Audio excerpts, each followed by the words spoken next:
all, so welcome back to another live stream. And in today's stream, we are going to be attempting to install a few operating systems on all of these computers to my left or my right. I don't know if this is mirrored or not, but over here we'll be dealing with all of these computers, including these ones. We won't be dealing with the pile that you're currently sitting on or the pile to the left of you. Those will come later. They're either IDE stuff, which I don't have drives for, or they're broken fundamentally in different ways in their stupid plastic. Yeah, that's all broken. That's all broken. But this works, so we're going to get this all set up and working. Obviously, we're going to need some chargers. I am using a charger at the moment to power my ThinkPad, which I was going to use to stream, because YouTube's live streaming stuff is very bad. And for some bizarre reason, they don't actually like you using... They don't like you using landscape mode by default. They want you to do YouTube short style portrait things. I don't want to do that. So instead, we're going to be doing landscape on mobile. Purely because the camera quality is a lot better. I know the last few streams I tried with the ThinkPad, the quality's just been trash. And I really should have picked up that 1080p webcam when I went recycling bin diving. And I didn't. So unfortunately, we are stuck without that. But we're going to be doing this instead to clear the airways. So I'm going to be stealing the power charger off the ThinkPad. Thank you very much for your service, Mr. ThinkPad, but you're no longer required. So yeah, let's start up the top with this delightful HP. I forgot what this HP was. Obviously, we're going to need some cords and cables to do all this stuff with. I need the original leads that charger has. Bit of a mess, but we'll try as hard as possible. We'll also wait for some people to come in, obviously. This will take forever, so I don't really mind, even if I am talking to myself. But who cares? We all start somewhere, so try. Try is all I can say, is try. Try as hard as you can, and we'll get somewhere. So, like I said, let's not dilly-dally, let's plug some things in. We're going to start up top with this Hewlett Packard here, this HP EliteBook, and we will get started.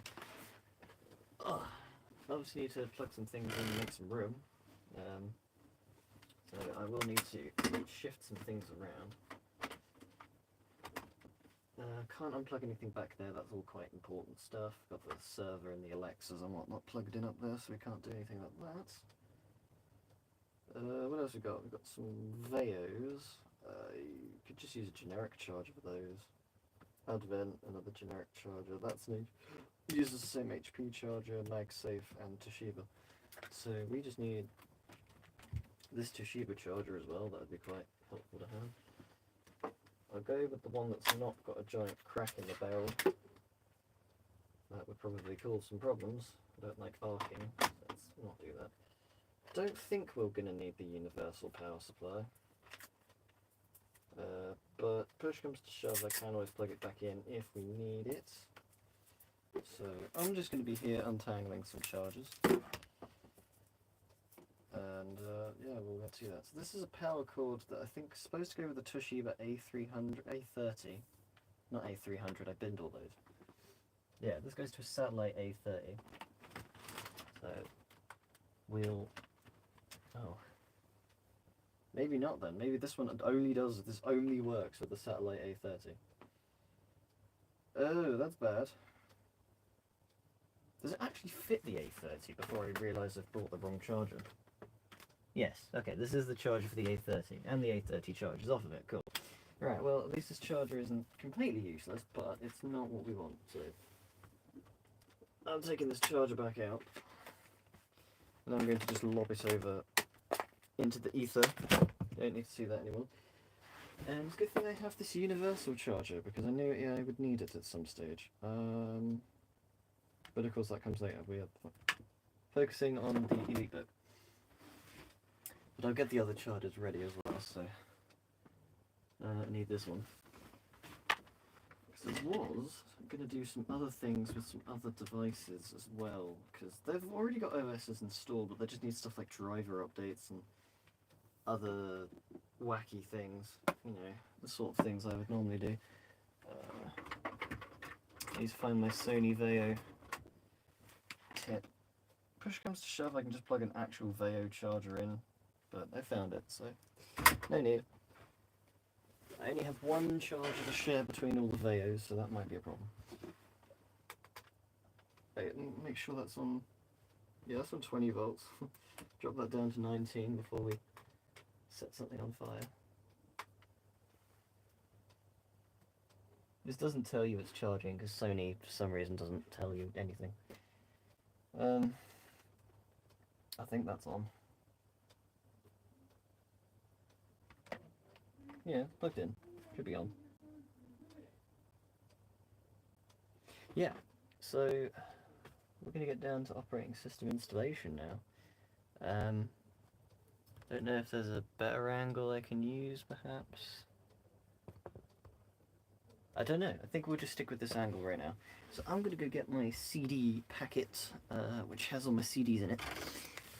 And we're going to select operating system that I think would work very well. These are all potential operating systems we can use. That's just for the blank discs. That's music. We don't want music unless I want to get copyright claim. Alright, what have we got in here? We've got some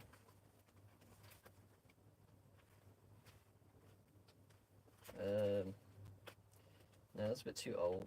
I don't want to install that. XP, that's also a bit too old.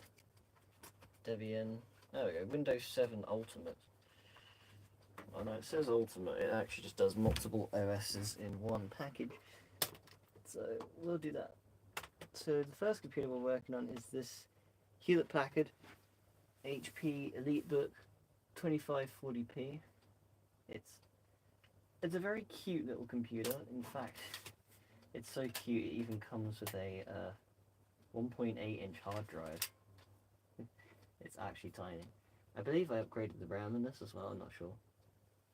Battery is half charged. I'm just going to temporarily move that so I can use the ThinkPad, because I will need some way of interacting with the community. So give that a second, make sure that's in view.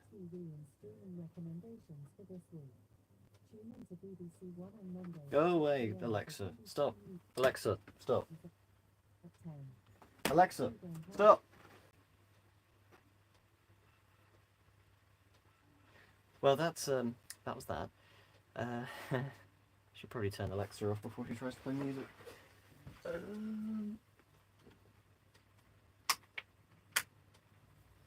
we go.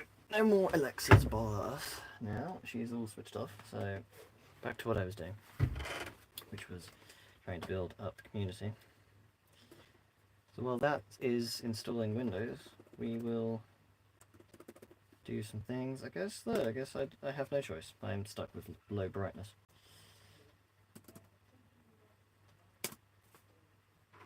Great. I didn't want that, but I guess I haven't got a choice.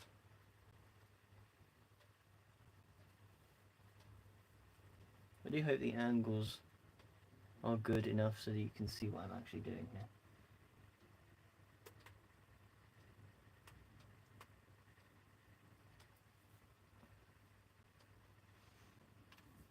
I'm planning to get at some stage to install a deployment server so I can actually maybe net boot a whole bunch of things at once. But that I might have to drag that out a little bit because that's a bit complex. And I don't know how many computers you can image off of a real little tiny PC, because that's what I want to do. I can't drag a massive ass server out just for a skit. So hold tight, and I will try my very hardest to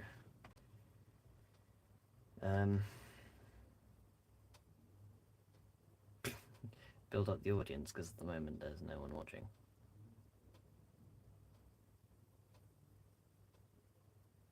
It's a bit calm. It's too calm. Way too calm. Don't like this. Right. We're gonna share the thing around. Wow. YouTube doesn't want to get famous. No, you can't share your stream. Make me. Make me. There we go. I'm gonna just share this thing around and see if I can get any viewers.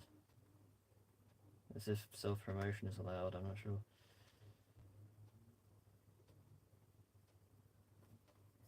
Oh, how I love having slow hardware. This is going to take me forever. Gaming, music electronics.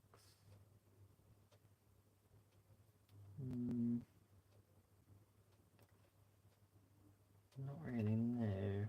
Would be a bit tricky.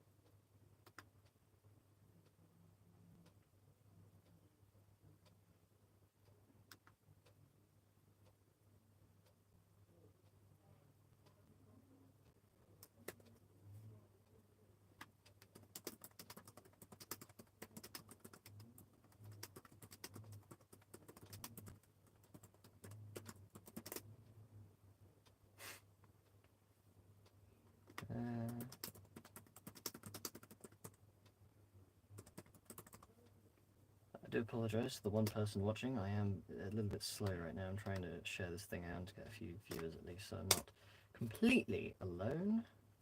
So do give me a couple seconds. I will be right with you, because I have noticed that this is finished doing all of the loading files, so we'll get started on that eventually. Yes.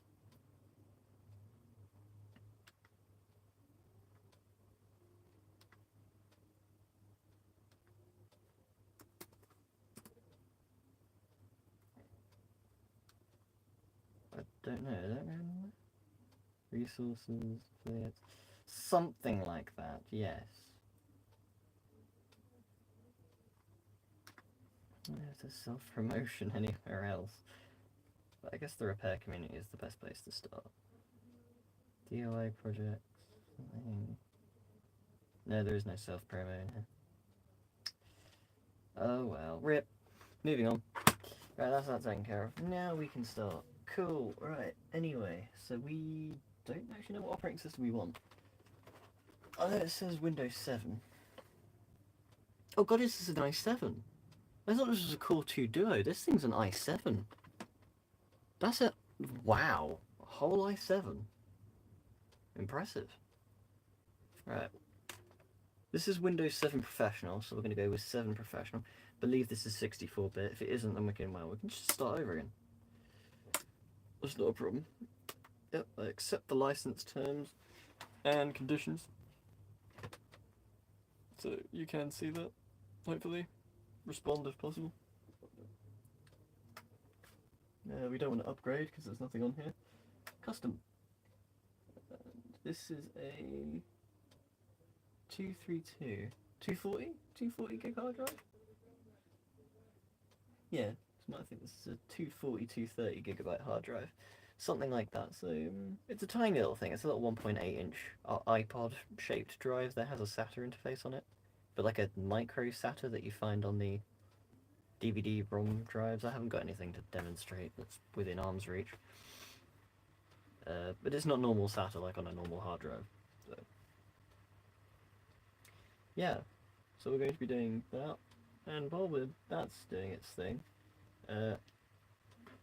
I am very happy to announce that my Dell Latitude CP is back in one piece.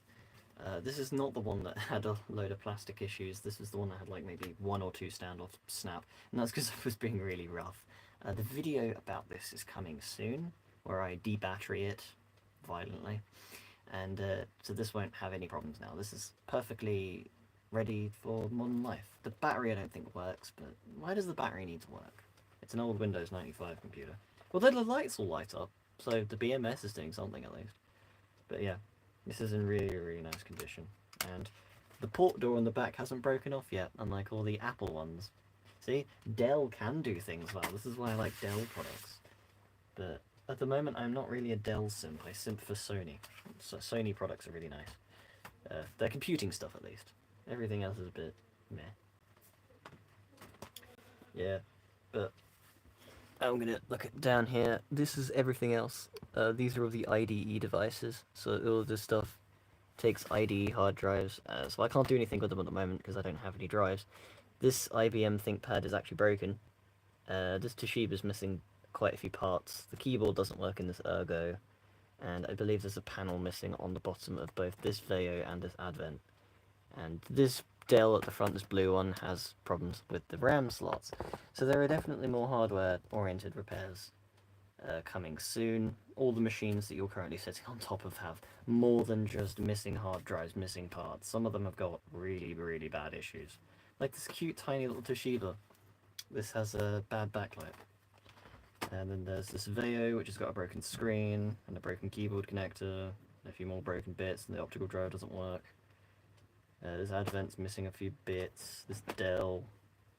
I think this Dell only has a giant plastic, like, crack where someone took a crowbar to get the battery out or something.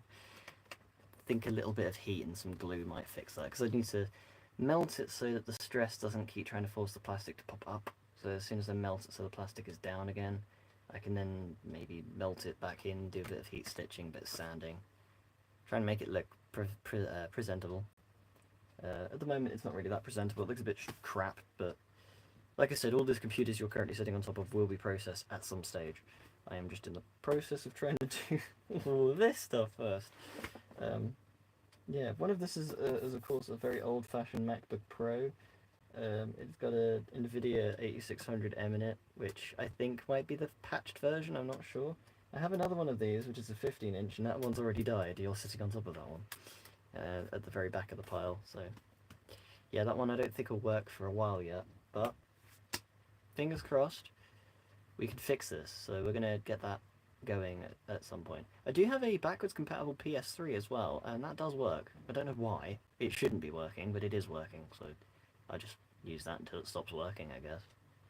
And then we can do a Frankie. I can't do Frankies. It could be a decoration, I guess. Yeah, well, it could be decoration. I've already got a working PS3, I don't need 4.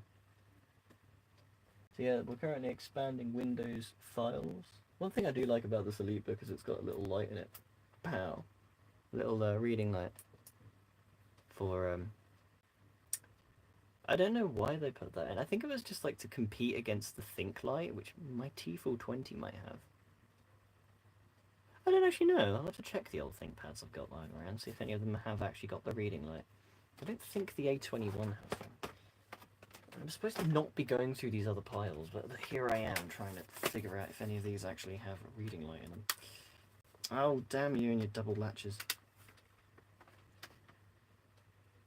There's something up here. I don't think it's the reading light, but the bezel's coming off. I don't think the bezel's supposed to be clicking off like that.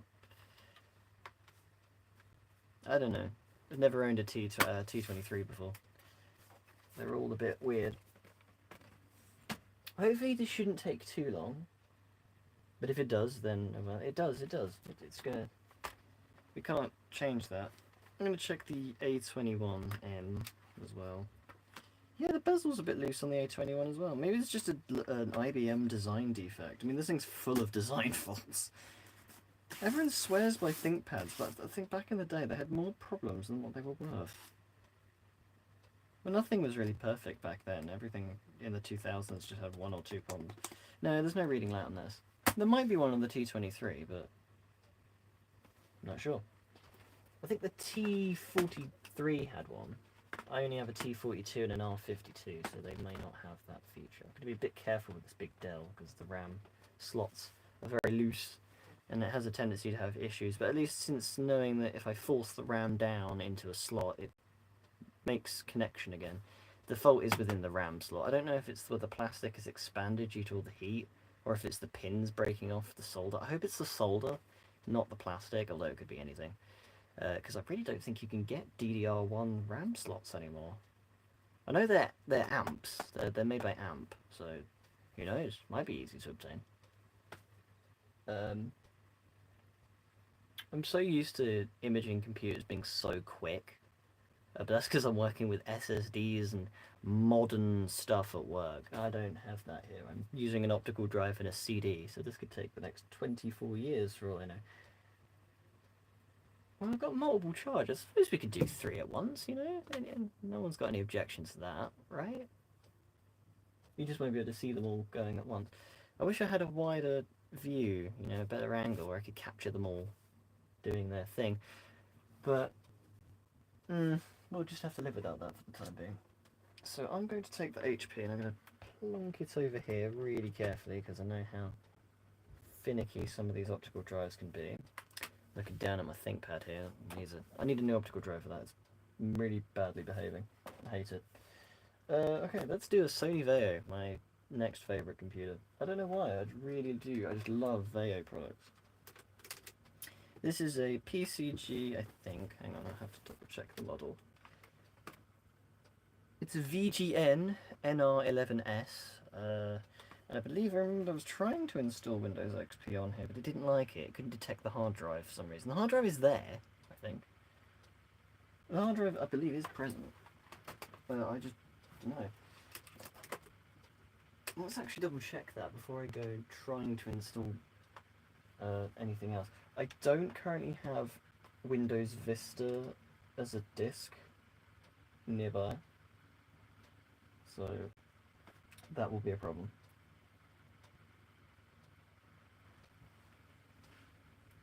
Okay, that's not working.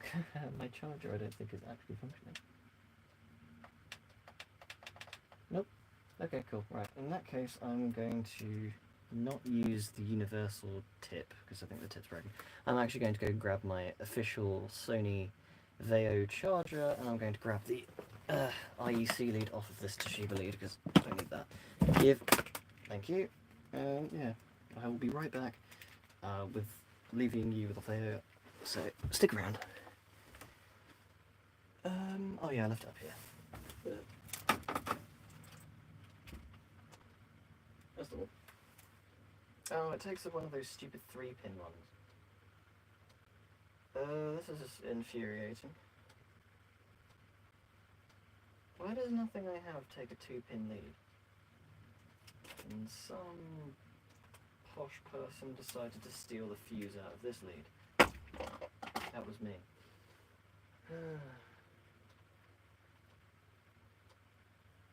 I'll have to take it off of another cord. But I have a Sony Vaio charger, so not all is lost.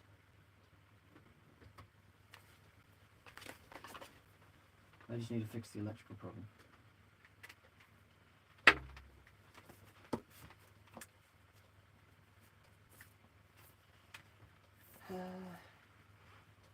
At some stage I'll get some better hardware and then I can actually do streams properly.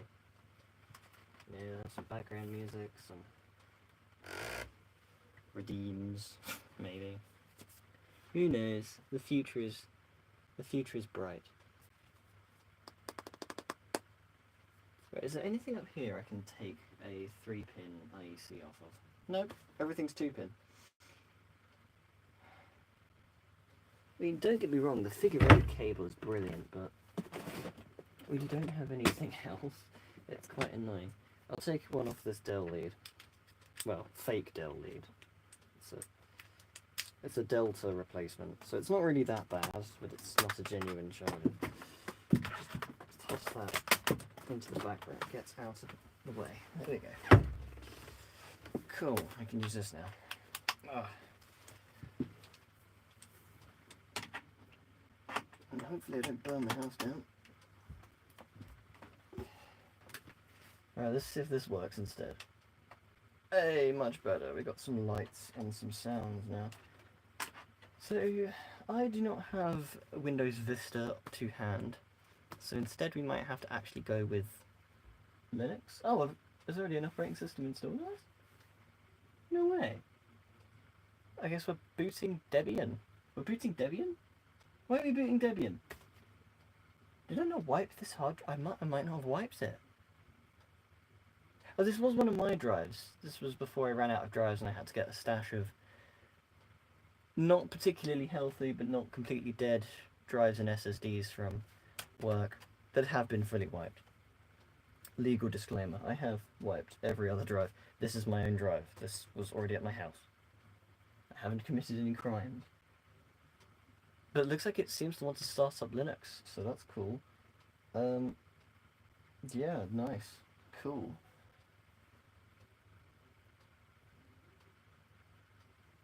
It's still installing Windows on the other one, so actually, let's get a better view of both of these doing their thing. Like that. You won't see my beautiful face anymore, but that's okay. So you've got the HP here, which is installing Windows 7 Professional. This is booting some sort of installed version of Debian Linux. Push comes to shove, I can reinstall it if it doesn't work. It looks like there's some problems here. Could not read microcode, so that might be a CPU problem.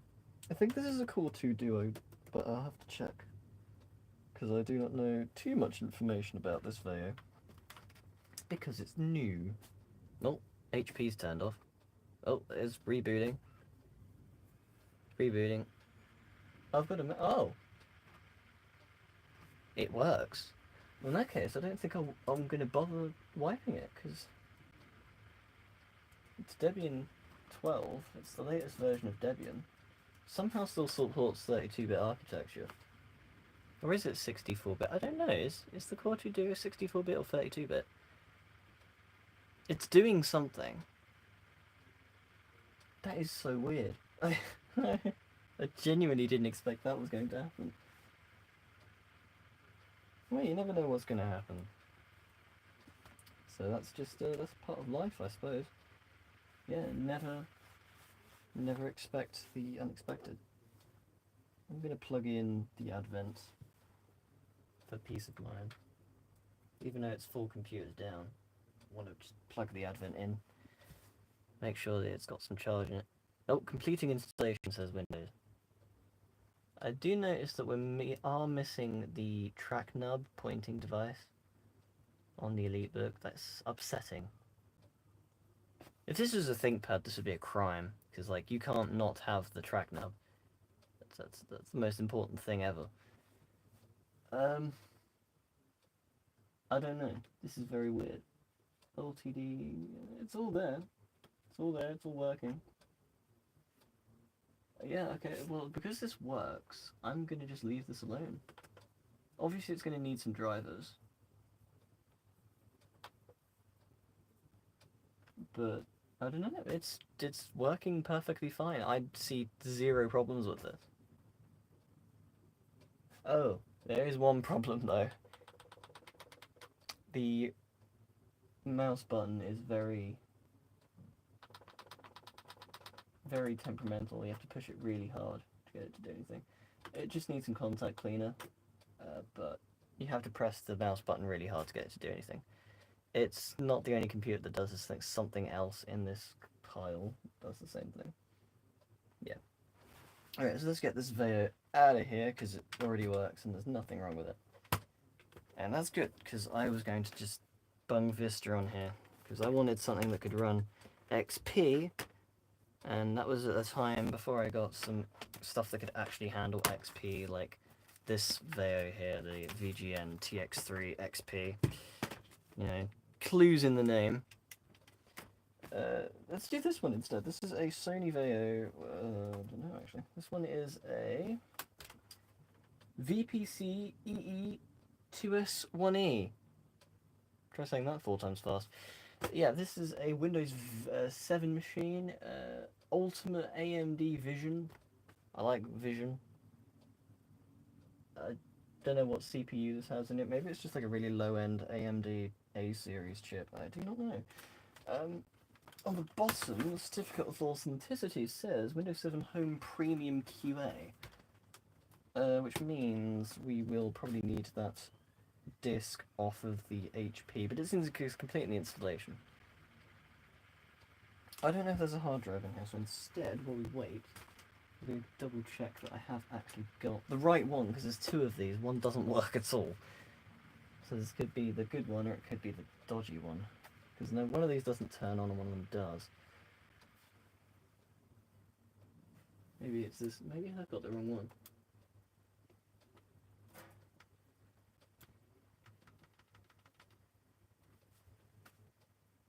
No, the other one didn't do anything. It didn't even attempt to charge the battery. This one did at least. It's doing something. Okay, time to do a bit of diagnosis. Good to try unplugging it, plugging it back in. That normally does something.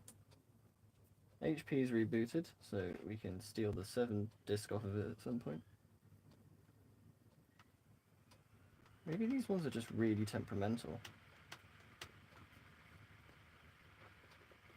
I'm going to steal the one underneath you, because this is the same model, I believe. I need to double check that I have actually got the right one, because that would be embarrassing if I'd actually picked up the one that didn't work.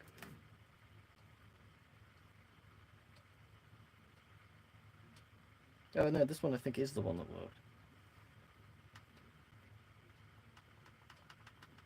Yeah, this one is the one that's not this one is the faulty one. It's the same model, I think. VPC EE2S18 here. Well, this one's in nicer condition than this one. This one is a bit poor.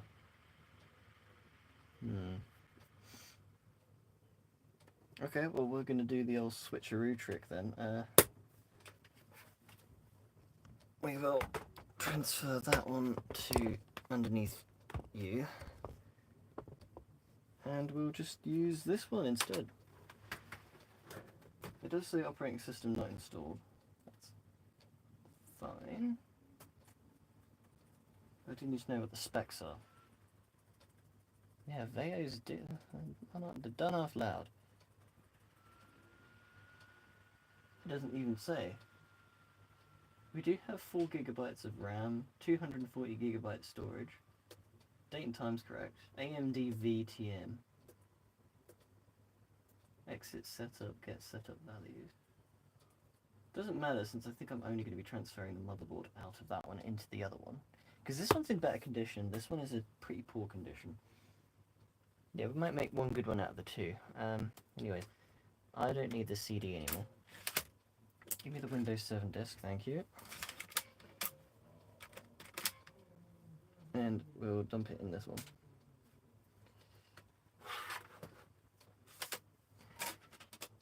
I'm just going to double check all the BIOS settings are correct, especially the boot priority. Internal, optical, RDisk, external network. Disable network boot. Disable that, yeah. That's off, don't need that. 1340, don't know if the time's correct. It probably isn't, that doesn't matter.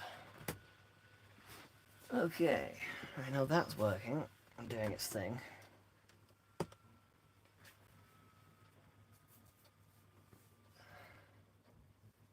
Type a username.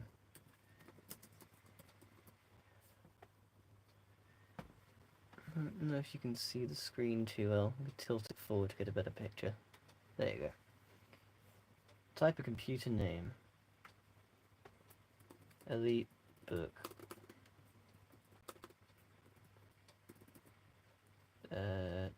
2540p. Cannot contain these characters. There are no characters. There's not even a space. There we go. Type a password. Just because I don't trust anyone.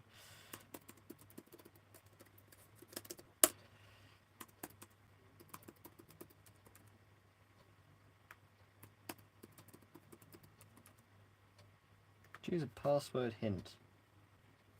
Lol.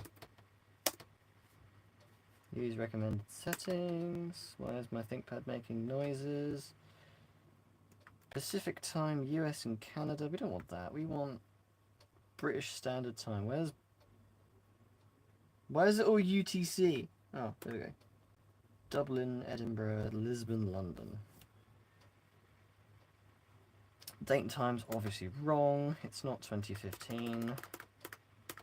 24, it's June the 3rd. I don't actually know the current date and time. I need one of those fancy clocks on the wall that tells you like the weather and the time and the date and stuff down to a T, but now I don't actually know what any of this is. Hello, Darren. I can't believe I completely misnoticed that, because for some reason it doesn't show up on my phone at all. Really weird.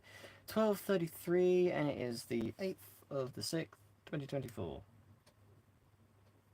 Yeah, that would make sense, yep.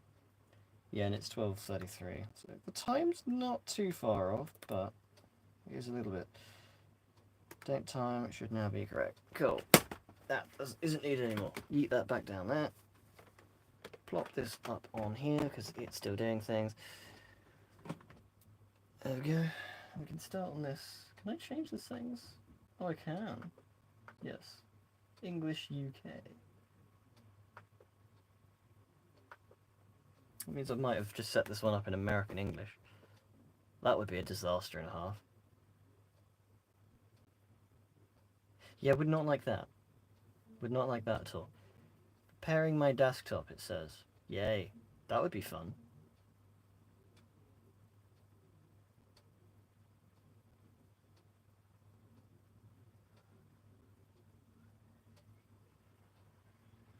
Man, this drive is incredibly noisy.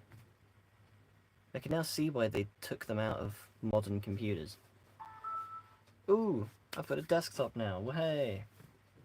And no drivers. And no updates, because Windows 7 updates are now near on impossible now. I don't think you can actually have them without having to obviously fight tooth and nail. Bezelness is cracked. Just a bit. Not enough to cause any significant problems, but it is broken.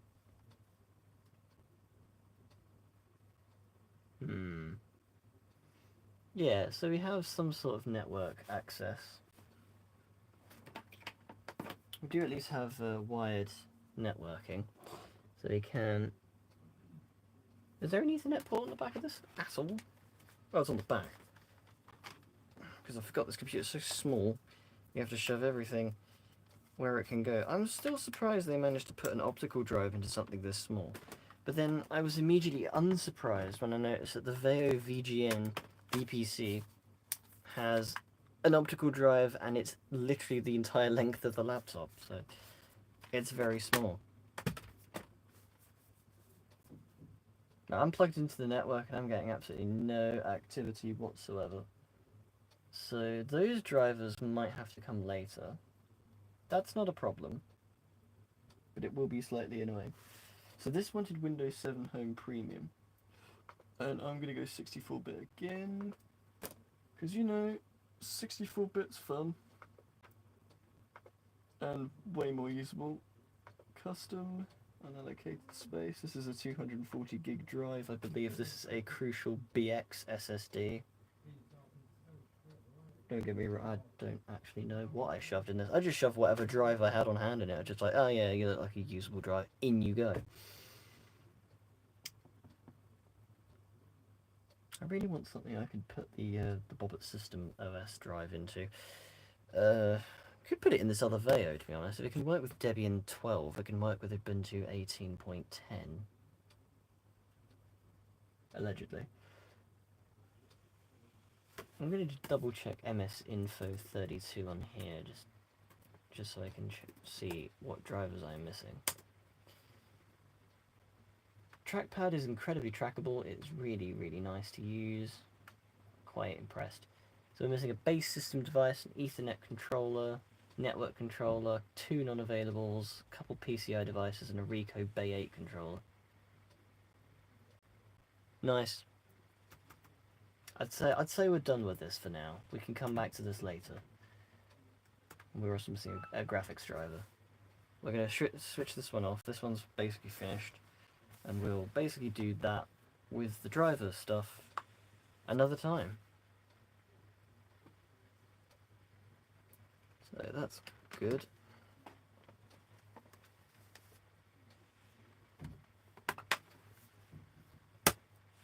Yep, so that's one happy HP EliteBook. Well, that can go in there.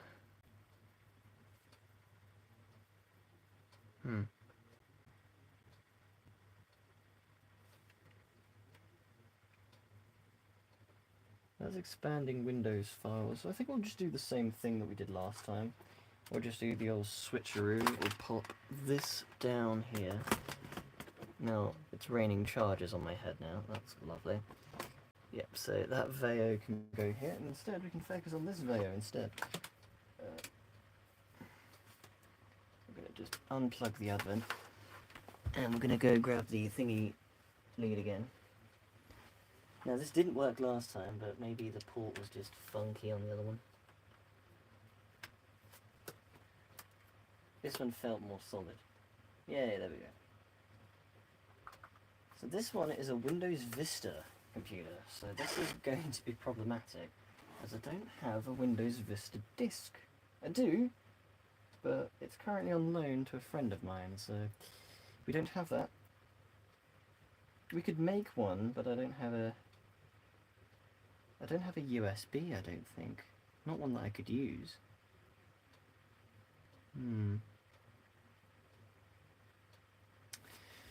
Wait a sec, I think I do have something I can sacrifice. It's in here somewhere.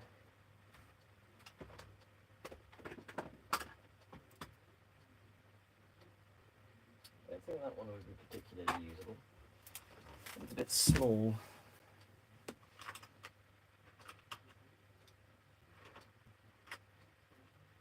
No, these are all dodgy. For some bizarre reason I can't actually flash anything onto them without them going haywire.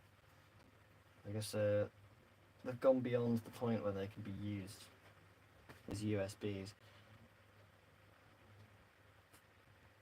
Oh, I know what happened now. It fell off my shelf and went down into a dark hole. I can't find it now. Okay, we're gonna have to do something else for the time being. I guess we could just install Linux.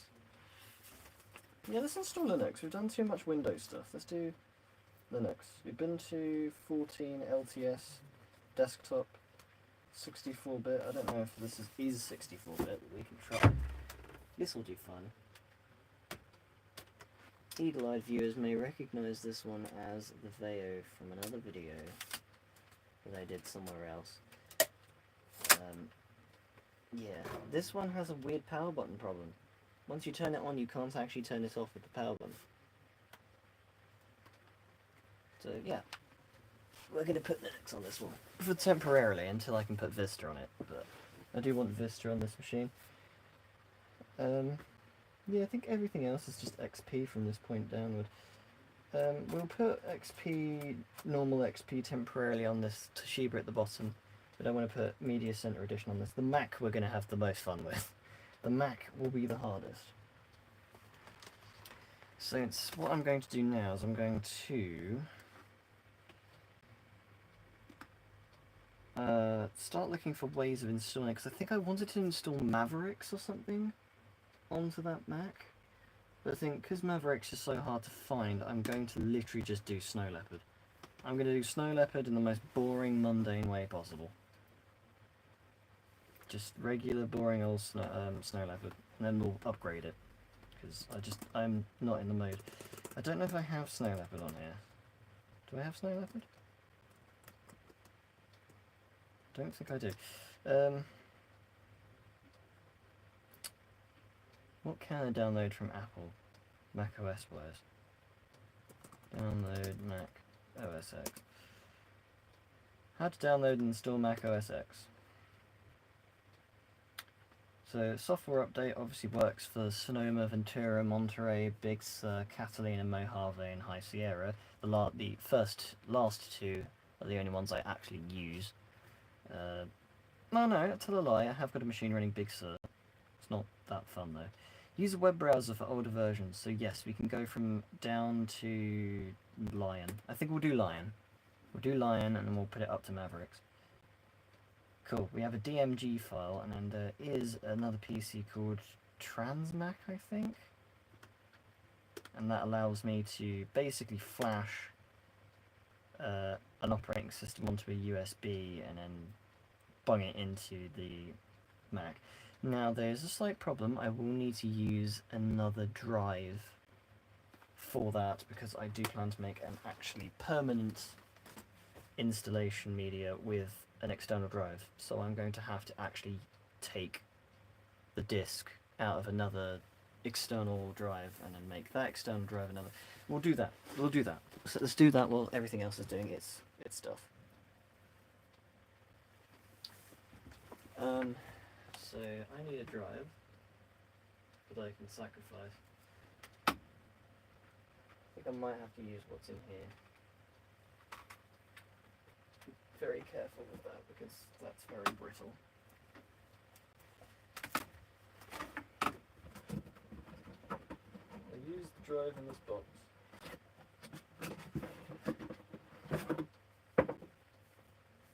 Yeah, so we have that.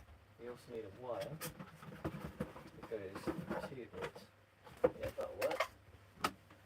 We also need a replacement SSD drive. This 240 gig Kingston will do fine. And lastly, we just need a screwdriver.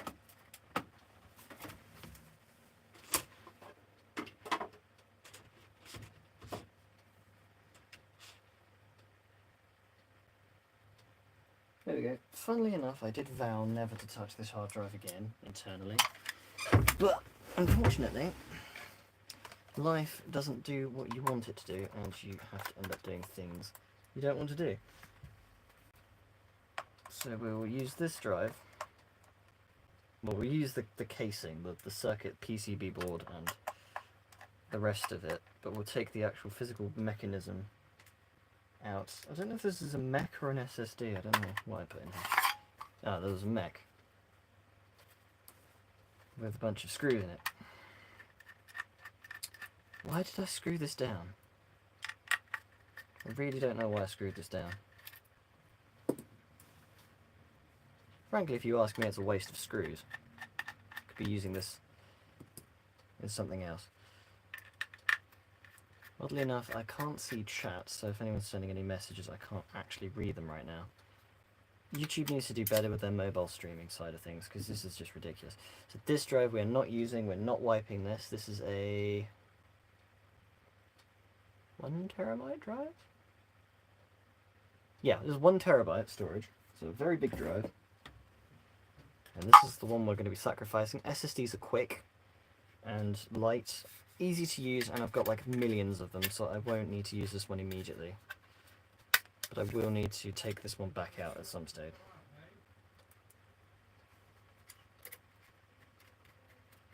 We're going to put this back together.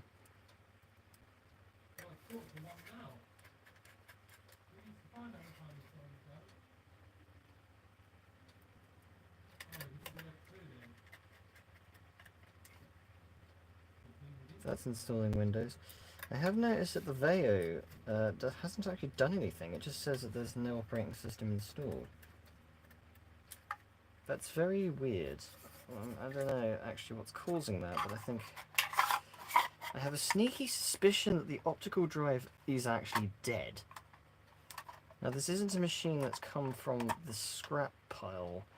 A lot of these have come from the scrap pile and as such have missing panels, caddies, bits, sometimes whole assemblies like the keyboard, some are missing the screen. I don't think actually, is anything missing the screen? I don't know. This just had its hard drive pulled, and I got this before anyone else did. So I think that fault was probably a reason why the customer decided to recycle it with us. I guess they just wanted their data, I think, and they dumped...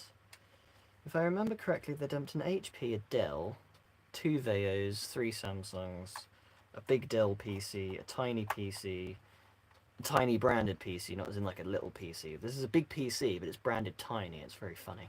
And an HP Vista box that I decided I don't want anything to do with. But then I keep changing my mind. I'm like, oh, I might like it, I might not like it, but, you know. Desktops are a different deal with me. Because they're difficult to store, difficult to do stuff with. Yeah, so this is our drive, all plugged in, ready to go. Get that out of the way. The VAIO's rebooted. I'm going to try rebooting this VAIO. Maybe I just didn't hit the key fast enough. Man, VAIOs are really noisy computers. Oh, that's F12 for network boot. I don't know the BIOS key for Sony products. anyone could specify, that'd be lovely.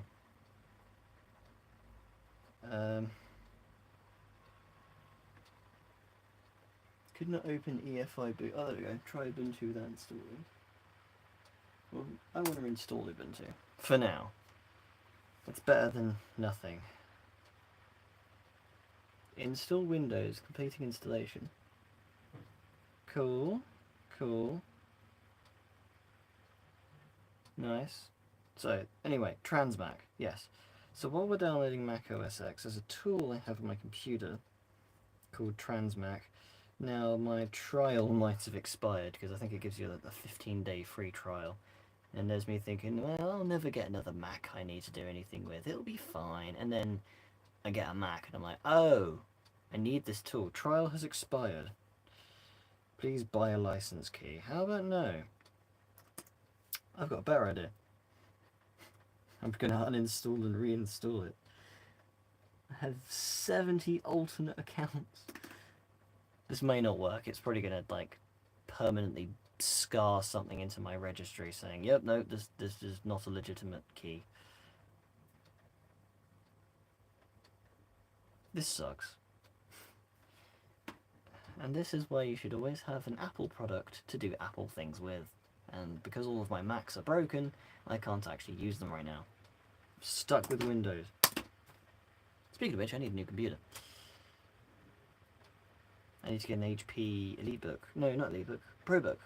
It's still waiting for me. I didn't need to pick the damn thing up. It's still waiting for me. But, I don't know. I'll figure that out when the time comes. So while that's doing Ubuntu, that's doing Windows. I'm going to uninstall Transmac and reinstall it, see if that does anything. Push comes to shove, we can probably try putting XP on here. I think Macs can do Windows. It'll be hilarious, but it's not what I want long term. But it'll work just to fill the time. Like I said, I don't have all the operating systems on hand. I should probably uninstall Indigo Parks. I can't actually play it right now. Where is it? Under the T's. There you go, Transmac version 16.4. Are you sure you want to remove it? Yep. And the thing with Geek Uninstall is it pulls the registry keys, it pulls anything the application has installed. Any leftovers, it gets rid of, so when you reinstall it, it's like it was never there to begin with.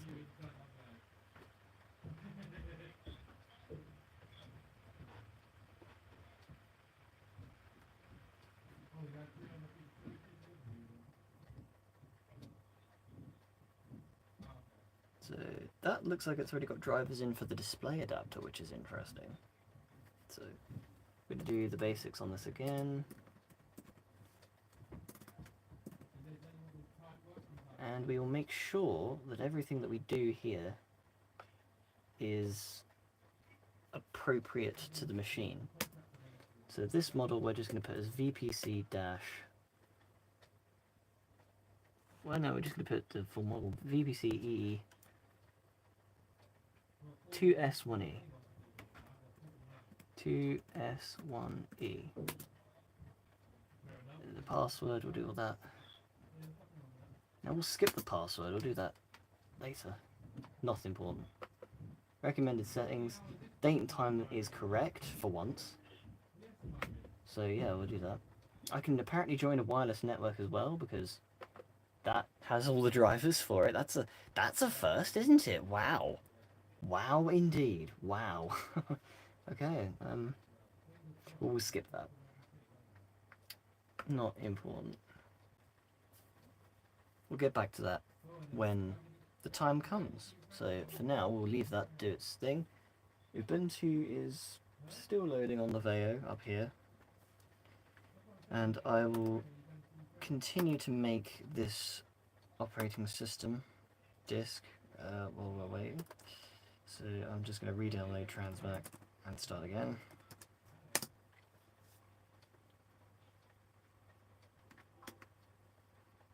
That's doing things. That's good.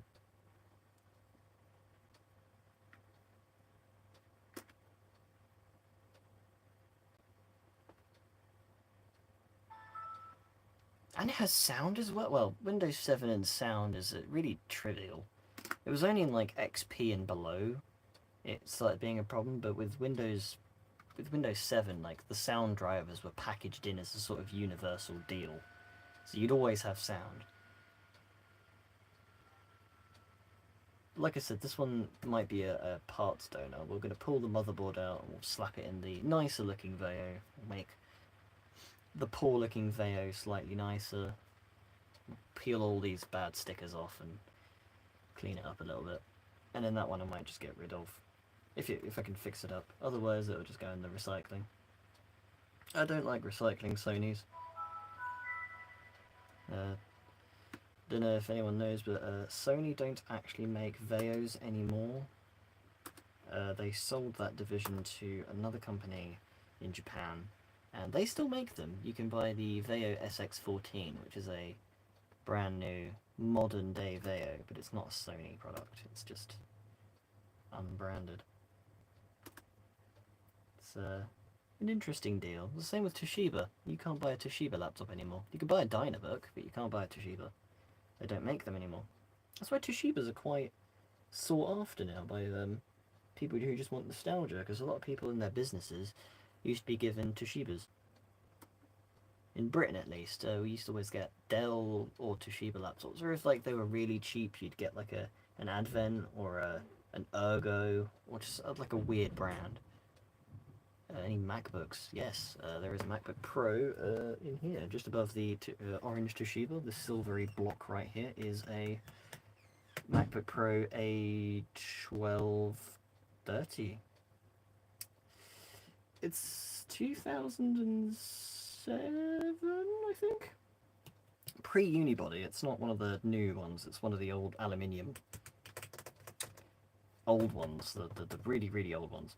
But the one with the bad NVIDIA GPUs, which I don't know if this one's bad. The one behind it, back here, this A1227 is dead. That's why I'm using it as a table. I don't think older Macs can be iCloud locked. Some can. There was this weird lockout I experienced on one of my Macs, but it did it healed itself. It was just like, oh, please sign in on this Mac to unlock this Mac. So I was like, okay, so I signed in on that Mac, and I fixed that Mac with that Mac, and yeah, fixed it. So now I'm going to continue installing Ubuntu on this Veo. The more of these computers I get out of the way, the better. I have more space that way. Because at the moment, the shelving has been slightly emptied out to make space for other things. So right now, we're going to just continue doing some things in the background while Transmac is still downloading. It takes forever to download this stuff. I don't know why. Maybe just because my network's bad. And I'm just staring over here at this Veo, thinking what am I doing right. Again, all I want to do is just install the operating system. We're not going to bother with any drivers right now. I want to be as quick as possible. I don't want to be faffing around too long. We'll dedicate a stream to driver installations another time, and then I think I might be able to have a video capture thing set up so that you can actually see the screen and not anything other in the background. So we do have a fault with the Ethernet controller and a not available thing. That is just a Sony thing. Sonys and drivers, they're hell. That's why I've been putting off owning a Sony Veo for so long. So I was thinking, oh, I've never owned a Sony. I really want a Sony computer in the collection. And then I was like, now I know why I don't like them. Because the drivers, they deleted all the drivers, they deleted all the support articles. They're like, nope, don't buy a Veo. Buy a Bravia TV instead, or an Xperia smartphone, or a PlayStation 5. Don't buy a Veo. No, we don't sell Veos anymore, and therefore we don't offer support, drivers, manuals, backups, information. Veos don't exist. I don't know that these aren't real. You're staring at thin air. But yeah, repair shops are actually really fun. I actually work at one now. Although I primarily do a lot. I do a lot more things than just repairs. I do cleanups. occasional part swaps. Don't do any soldering yet. Maybe that'll come later. Soldering's more a hobby home thing for me. I have never done a reball in my life. I've done SMD rework before in a backlight inverter on a Dell, and bridge diffuse. Yeah, but that's coming out. That inverter's going in the bin. I've found another scrap laptop to peel its inverter off of. The inverter works. The computer was just totaled. The hinges were destroyed. But the motherboard and everything else worked, so I was like, okay, well, I don't need another Inspiron 6400, so I'm going to steal the parts off that one and fix my 15005, which you're currently sitting on top of, and the 6400 in the cupboard. Don't know why I have two of the same case design. Might get rid of one. Because I really don't like having duplicates, but I keep inheriting duplicate machines. Like these Samsungs, they're all the same model, but they're all different colours. So I've kept them all. What does HP stand for? Hinge problems? Heat problems? Horrible product? Horribly problematic? Hateful product? Yeah, several different things. Hinge problem. Although I haven't actually had many HP hinge difficulties, because I have a little technique for prolonging the life of these slightly crappier modern computers. Always make sure you go with the finger where the webcam is, and then you do one finger right in the middle. Even pressure on both hinges, and you don't snap one or the other, because a lot of people just grab it on one side and they go, oh, and then that motion of using one hand lopsided wears this hinge out faster than that hinge, and this hinge breaks. Even the machines that are made of metal, they break as well, because for some reason they're screwed into plastic, which is welded to the metal. Just do metal on metal. Do what Apple are doing. Like, I've never I've seen like a couple hinge failures, like that Mac back there. That's got problems with the hinges. But yeah, a lot of modern Macs don't have hinge issues. They've got everything other than the hinge problems. Yeah, the one bulletproof part on a Mac, I should mention, is the hinges. Because they are metal on metal, and they're generally quite good. At least until the screws loosen up and it becomes all floppy, and you have to go in there with a thread locker. Yeah, our recycling pile has like 400 different HPs. Like, the stack of HPs in our scrap laptop pile is bigger than every other pile. And the smallest pile is the Dell pile. We've got 2 Dells. 3 Dells, actually. Yeah, I think my my average value of tools goes to about £102, maybe. If you throw in the value of the isopropanol, maybe it's 115. It's really cheap stuff. It's not meant to be like a lifesaver. It's meant to get some things working. I mean, mostly I think the one thing I use is the hot air station, just to not reflow, just heat up dead GPUs just to bring them back to life for like a week, and then they die again. And I'm like, oh, okay. So many things with bad GPUs in them.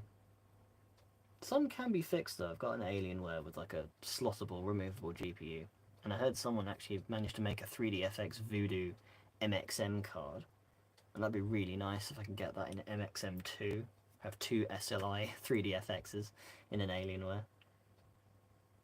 It wouldn't play the game I want to play on it, but it would be a damn sight better than a faulty NVIDIA 7900 GS. Oh, this sucks so much. Like, all the cool computers are affected by GPU problems. Like, I'm pretty sure this Toshiba has a 7000 series in it as well. I'm just gonna pray it's Intel GMA, because this is the sickest machine I've ever owned. Yeah, USB-C is a pain.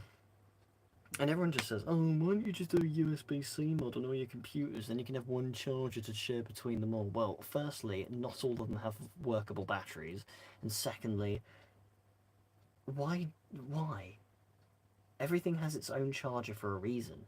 It's not like I can plug a USB-C charger for a phone into an Alienware Aurora, which needs like 7,000 amps at 400 volts.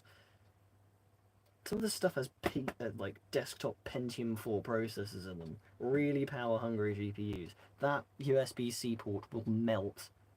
It will become a red-hot poker. I'll be able to stab things with it and leave a permanent hole in them. That's how hot this thing gets. I don't know if that's frozen or what. Oh no, it's just like really slow. Come on, hurry up. Interesting though, we do have drivers for the Wi-Fi on this Veo. So that's interesting. So I don't know why this Veo is still on. I'm distracting myself here. Let's switch this Veo off because I don't need this one anymore. This one's installed, ready to rumble. And it's got a lot of drivers in it as well, so this is a good one. Arch Linux. Trust me, I've tried installing Arch. Arch is really painful. And I don't do Chromebooks. I don't fix Chromebooks. Unless it's like one of the older Chromebooks, like the Google CR48, like the first ever gen Chromebooks. Or at least one of the ones with removable storage in them, like the ThinkPad 11s. Those are the only Chromebooks I would consider owning. I have had Chromebooks in the past, but I've binned most, if not all of them. I think I only have one Chromebook left, and that's a Lenovo 300E. And it's a modern Chromebook. It's just, well, it was mouldy. It was the most nastiest condition machine I've ever found in the recycling. I was like, oh, okay, that's well. Because that was back in the day when like I was scraping the barrel for things to do. Now I've got everything I ever want to, so I wouldn't even consider picking something like that up. But I was just like, oh, it's something. So I picked it up and cleaned it up. I'm yet to replace the glass on it, but the replacement glass is like £73. I'm not doing that. Way too much money. I don't want to connect to Wi-Fi. Like I said, that's just a faff. Is plugged into the power source, is connected to the internet. Well, I can just plug it in via LAN. If you want internet that badly, I will just plug it into the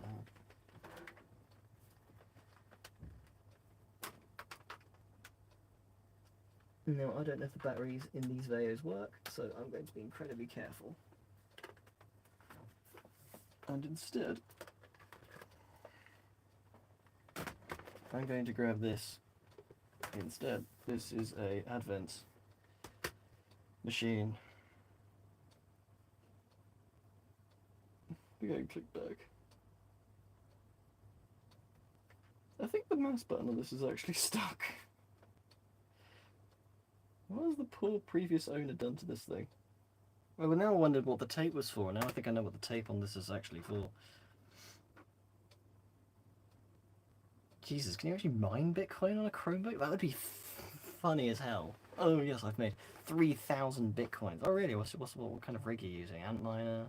Oh no, I just use a cluster of 400 Chromebooks. Works every time. Trust me, bro.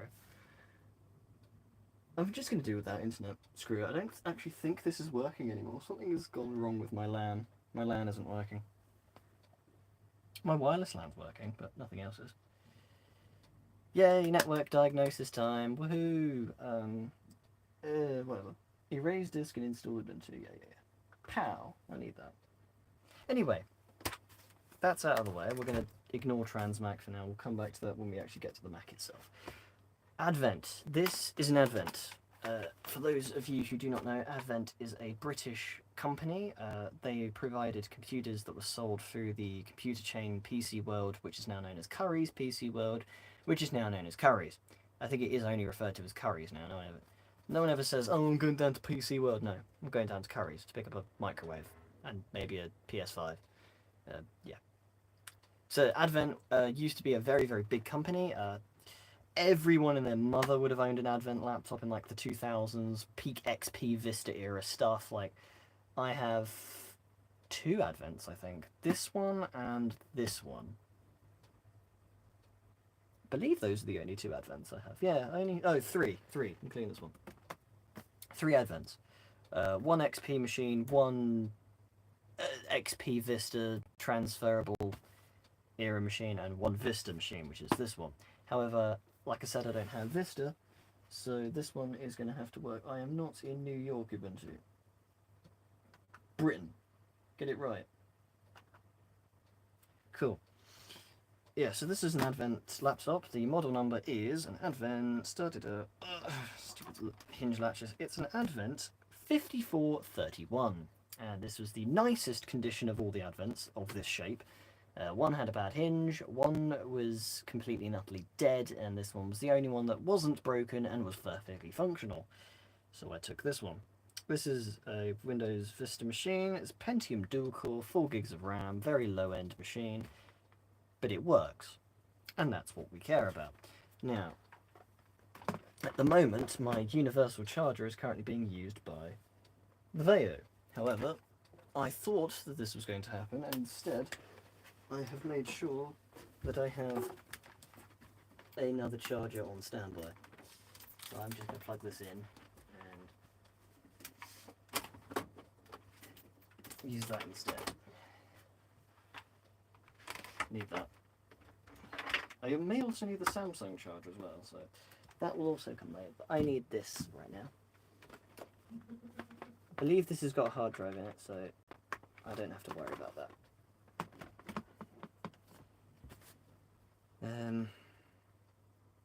Oh, of course, silly me. We need an operating system. Where did I put my XP disk? I put it somewhere. My XP disk is in there.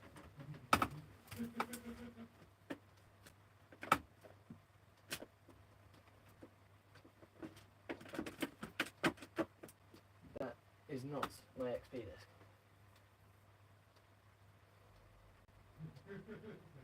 I had a feeling this was going to happen, so instead I am going to just use another XP disk, which I also can't seem to find.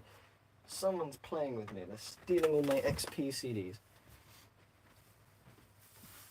Well, the thing is, I don't really like messing with Home Edition anyway. Let's go with XP Professional. One of these discs is XP Pro. There we go, XP Pro Service Pack 0, but I don't like that. So let's go Service Pack 2, I think. No, that's Home Service Pack 1A. Does he even like it? They're quite old. Do I have anything XP in here? Debian 8. Bunch of missing discs. Let's do... Yeah, let's start with XP Pro Service Pack 0, and if that doesn't work, we'll move up to thing. Again, stuff like this Vista era hardware normally struggles trying to run XP through certain means. So, well, that's running.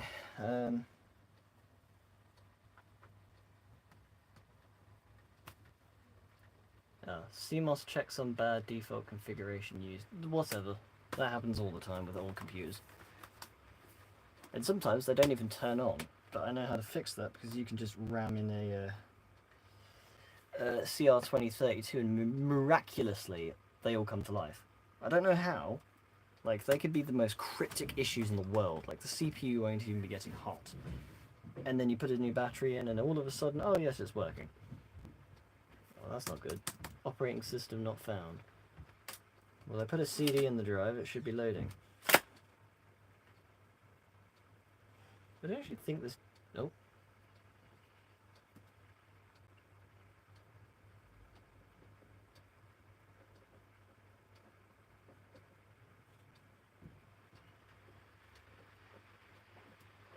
Oh, there we go. Okay, so I thought the disk drive was dead in this thing. Evidently not. Maybe I cleaned this one.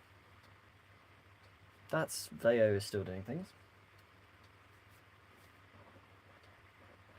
Yeah, so far we've got 3 down, 2 in the works, and 3 remaining. So I will go back to messing around with Transmac, because obviously I need to get that working before we get to the Mac. Right, I need to get to TM setup.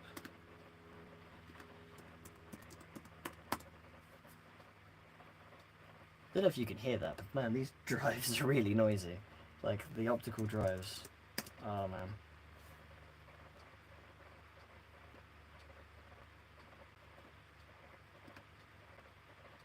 They were good times. They were good times. Back when you used to burn media. Yeah.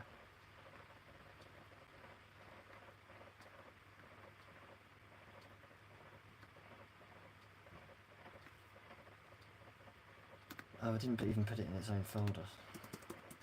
Great. I love it when you just extract something and just... Transmac setup. Well, that sounds similar to what I want. It's probably the old version, but I don't really care anymore. I just want... Oh, lovely. Lovely. It's deciding to not work on me.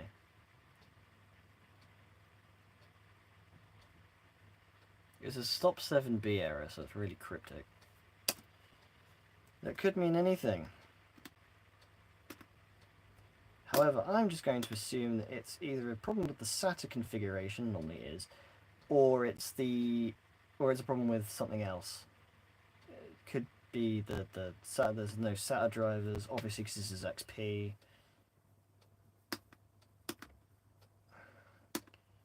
It's, I don't know, trial has expired, enter a license key, so I can't actually use Transmac anymore. It's bundled something into my system which has identified that I'm not a genuine license key user. Oh, this is bad. Ugh.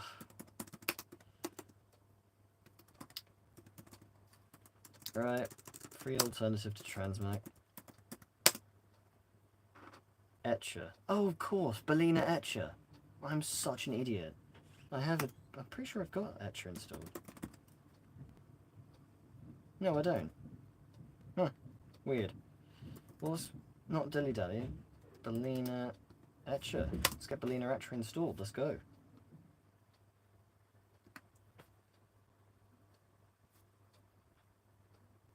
There is a way of partitioning drives easily, but I don't have the operating system for that, so I will need to do that some other way.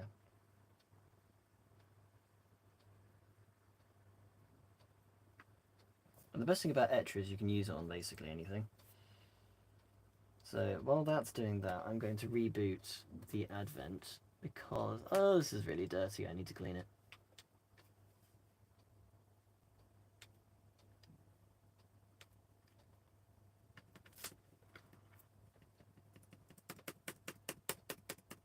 It's all of a sudden gone very quiet. I don't like this. It's suspiciously quiet.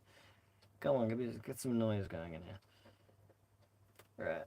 BIOS information, main, advanced, execute disable bit, security power boot, LAN remote boot, boot priority.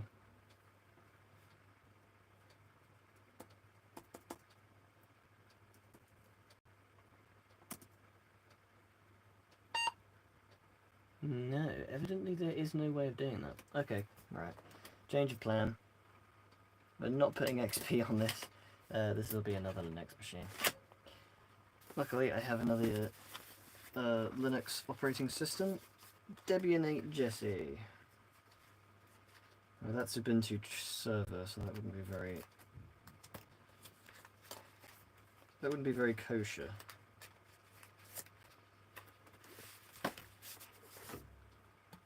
I don't know if Debian 8 would like this particularly well, but we'll just have to see if Jessie likes this.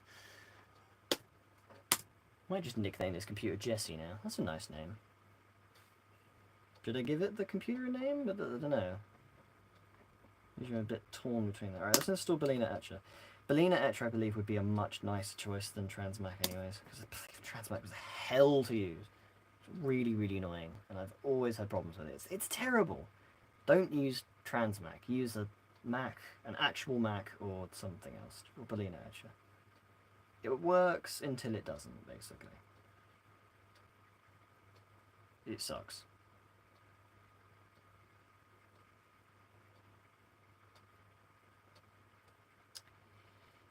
I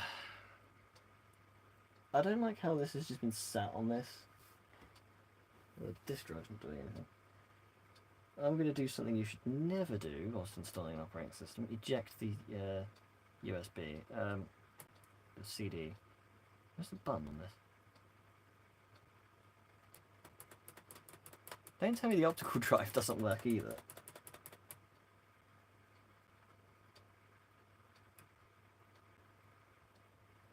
The hard drive's doing something. It's blinking like once every 3 seconds.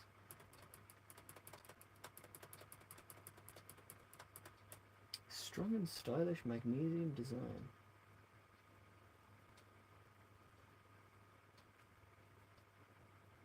That explains to me why that's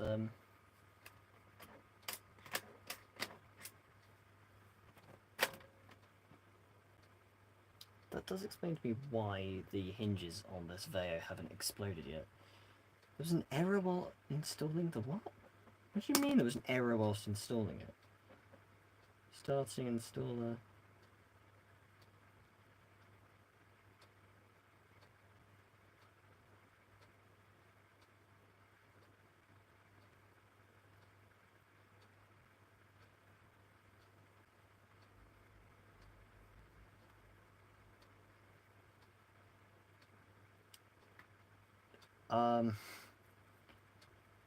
I guess we're not having Bellina Etcher then. Why can I not have Bellina Etcher? Is this a storage problem? I've got 6 gigabytes free, so that shouldn't be a problem. I think let's just get rid of Transmac completely. Like, let's eradicate it. I do have Bellina Etcher installed already, so I really don't know what it's on about. T.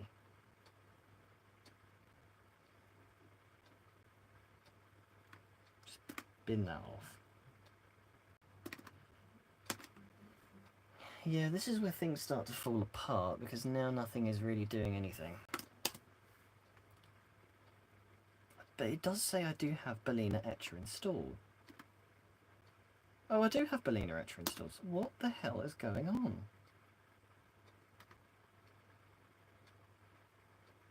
Run as administrator.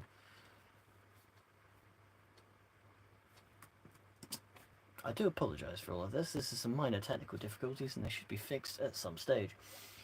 Yeah, so this does not even want to read the disk. Okay, Control-Alt-Delete and we'll put it into the boot menu then. Do you believe Advent is F8? No?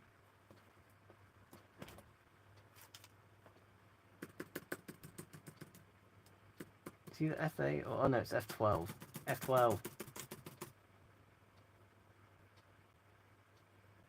Cool.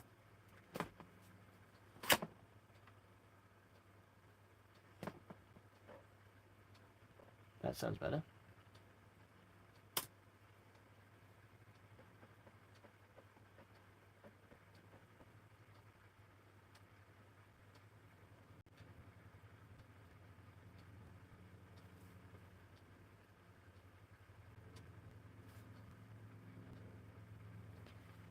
Doesn't sound particularly nice.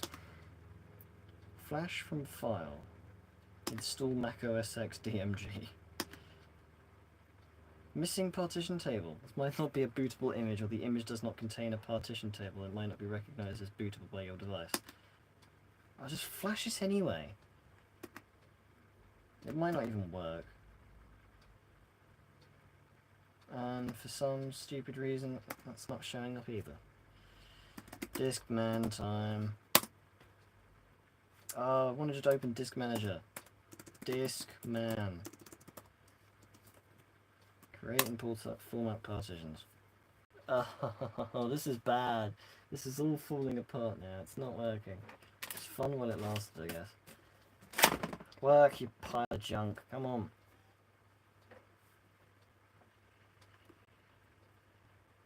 I think the disk drive in that is actually dying.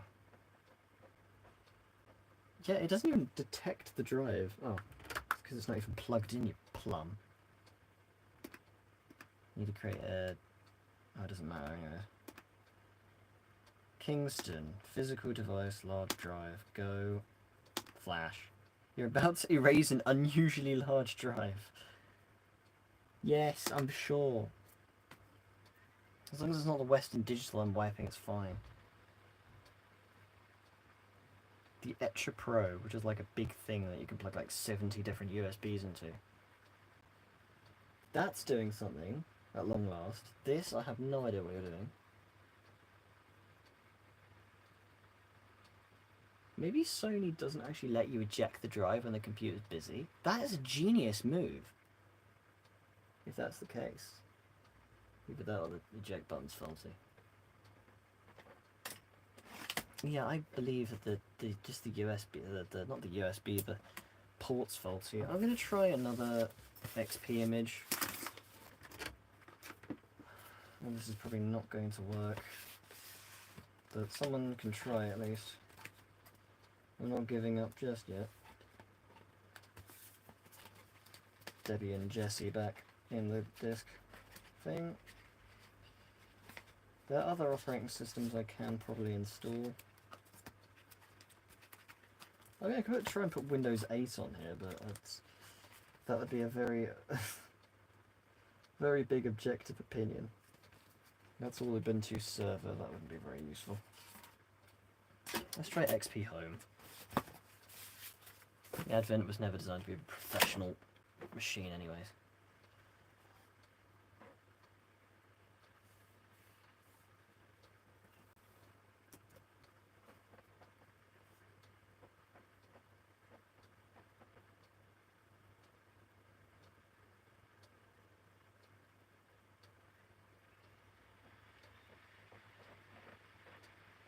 And there we go, it works again. I don't really know what the deal is. Does it just not like certain CDs? What's the deal here? Right,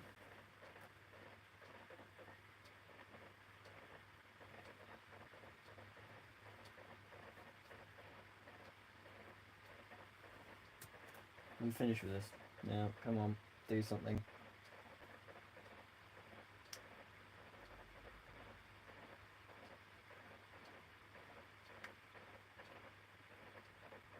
I don't think it's fully installed, but we can try, I suppose.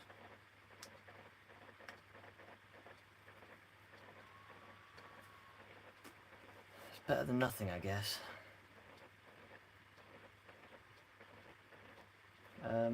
Yeah, so while we're waiting for everything to do its thing, all at once, it's not a massive deal. I do have other machines that we can plan to do in the meantime, so stick around. We aren't done yet.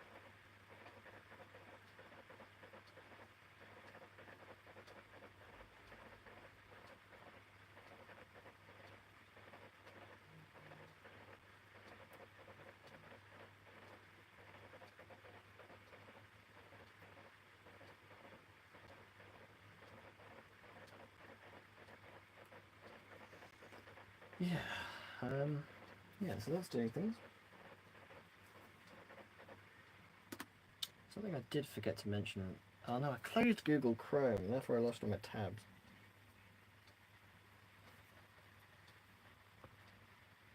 Oh god.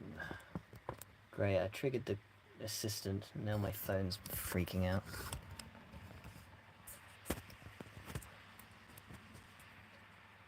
I can't see anything anymore because Google's thrown me out of the thing.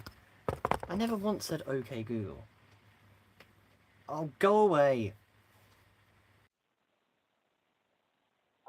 No! Right, I can't see anything anymore.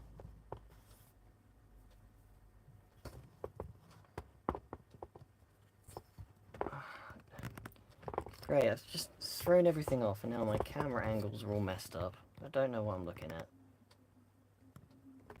That's gone back to a stop 7B era. That's booting into something at least. At least the Veo's done something. Can I click X? Are you sure you want to stop streaming? No. Close. Share? No, it has literally forced me into a vertical mode. Ah, there we go.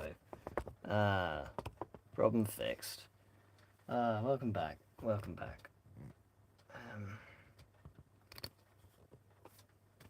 I do apologise for that. That was a slight fault with the Google Assistant. But the Veo is doing things. The Advent's crashed again. I still believe it just can't do XP. Let's just accept the fact it cannot run XP. So instead, we need to find another operating system. We've got Ubuntu 14. That might do something actually. Take that.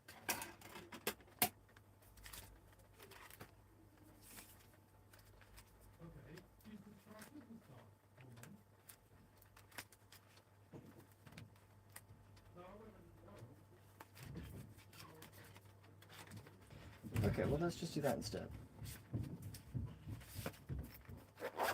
let's install Ubuntu and see if that does anything better. I do not actually know. So let's just do this. We'll see if that does anything else. It should. I'm not saying it's going to do anything fantastic, but it's going to do something better than it was. But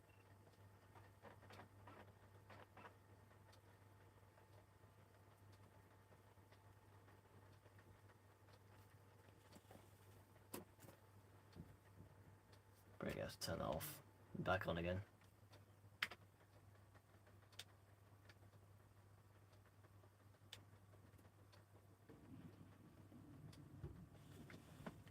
Okay, that's booting back up. That's a good sign, so that should be starting up now.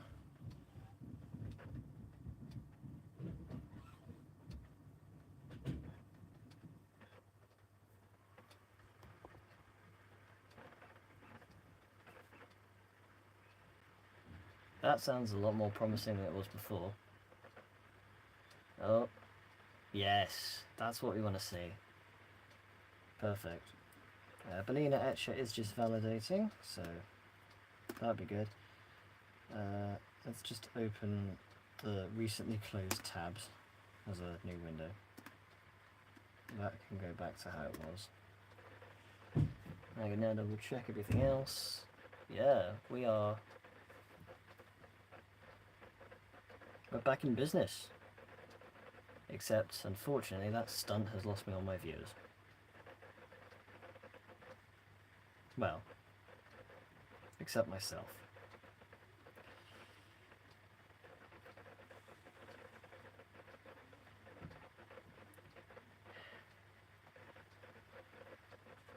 Stuff happens. Just gotta roll with the flow. Roll with the flow now. That's fine. Okay, well, that does things. We're gonna just continue doing things with Bellina Etcher. Got a closed disk man. Don't need that now. Flash complete. One successful target. Now, I was going to go about transmac. No, we want can Bellina flash. Can Bellina Etcher use DMG files? No. Oh, maybe this is just going into the... Oh. So we didn't install Ubuntu? Okay, well.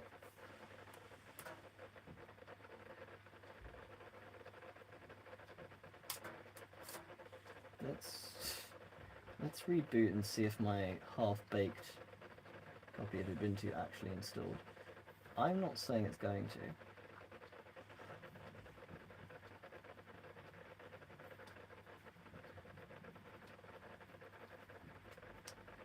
Probably hasn't, actually. It's probably completely failed. But okay. We can try. Never said anything about we can't try.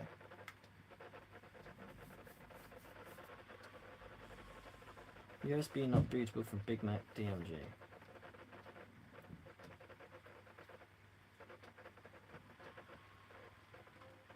So... Etcher only works with Linux ISO. What do you mean?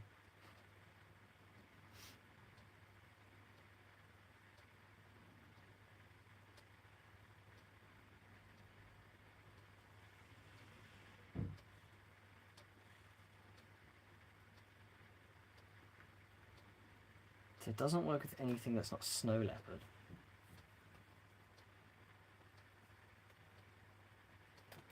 Well, that sucks. Don't tell me I've completely wasted my life with that. I don't want to connect to a wireless. Well, I don't want to connect to a Wi-Fi network right now. Just because it's a bit crap. Operating system not found, so we haven't even installed anything. So all of that for nothing.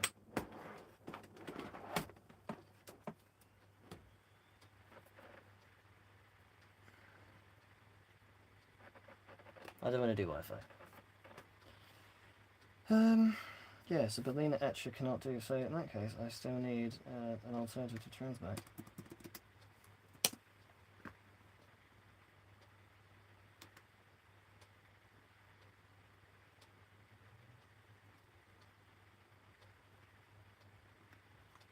Ugh. This is such a pain. Okay, so we are connected to the internet here. So maybe just the LAN card on that doesn't work. Download updates while installing. Oh, you know, just do everything. Why not? Damn sight better than the Veo. We'll just do an offline install on here. Oh, Transmac sucks, so we're going to move on to that. Mac drive.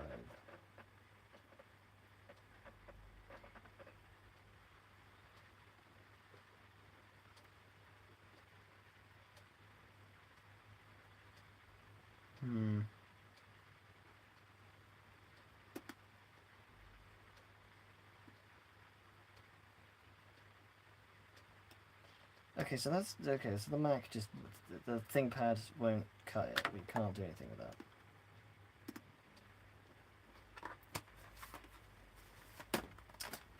So we don't currently have anything we can use. We can't install Mac OS yet.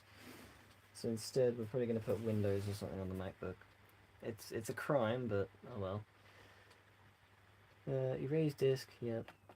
I could try and make something with another Mac, but like I said, I don't think any of my Macs actually work. I could try using a virtual machine to fool Transmac into working.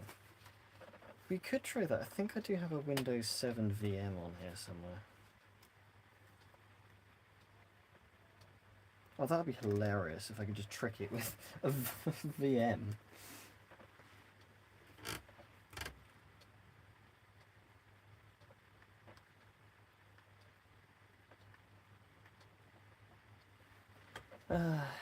At least that got the time zone correct.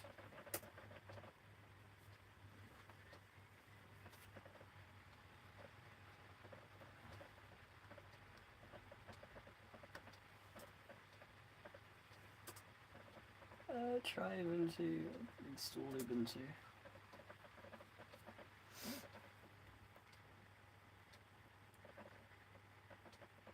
That's a deployment server, that's Windows, that's way too modern. I don't actually have any... I have Windows 11, but that would eat up all of my resources to run. It's really unreliable.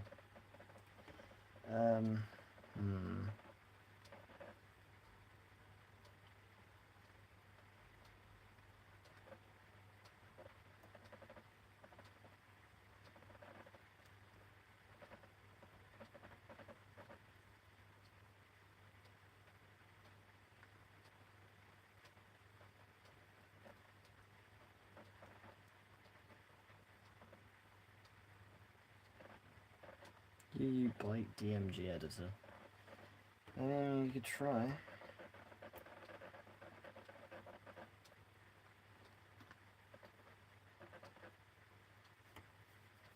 Yeah, let's give that a shot at least. Better than what we've got at the moment. Yep, English UK keyboard layout. So, yeah, we're doing Windows, we're doing Linux, we're doing all the things.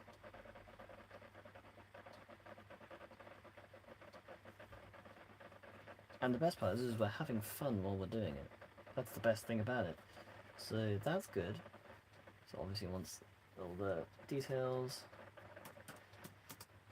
do that. Dion SXP, Dixon's XP.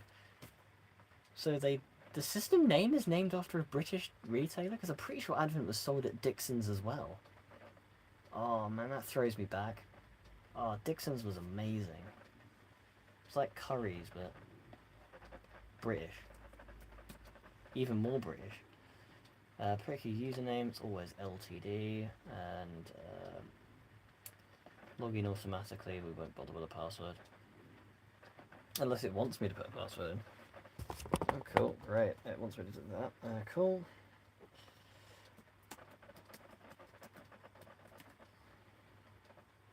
Fair password, oh, bugger off.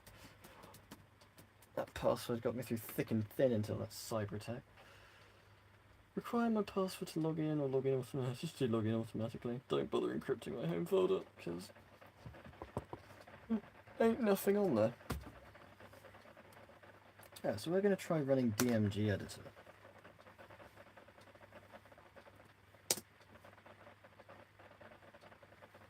Create a desktop shortcut.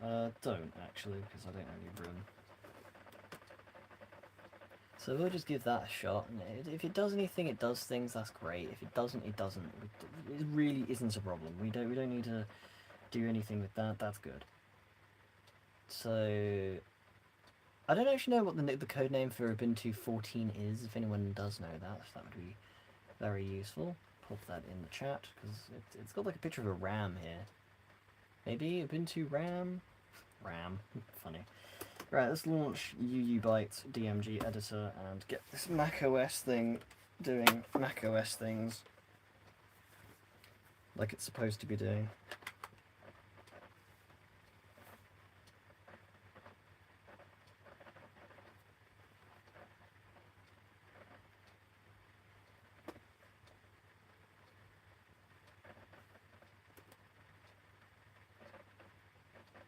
Well, I've got a white box. That's a very, very useful, functional app. Yeah, it's just a white box. UUByte DMG editor. It's just a white box. How lovely.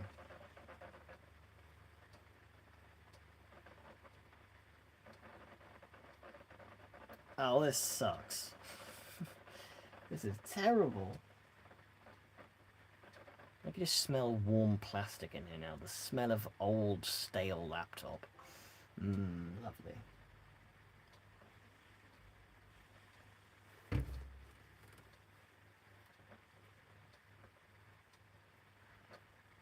Yeah. Oh, this sucks. Yeah, I'm not getting anything out of DMG editor. It's just broken. It sucks. Yeah, so I'm gonna have to look into ways of perhaps resetting Transmax trial.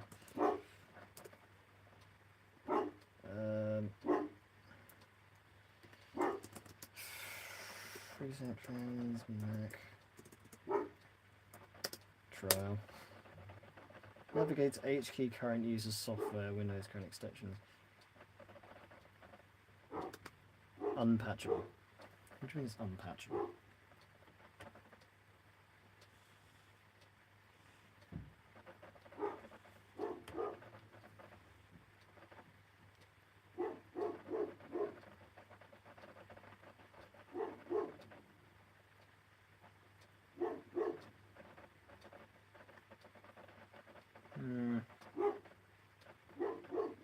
This is annoying. This is really annoying. So instead, I'm going to just have to either accept the fact I don't have Transmac anymore,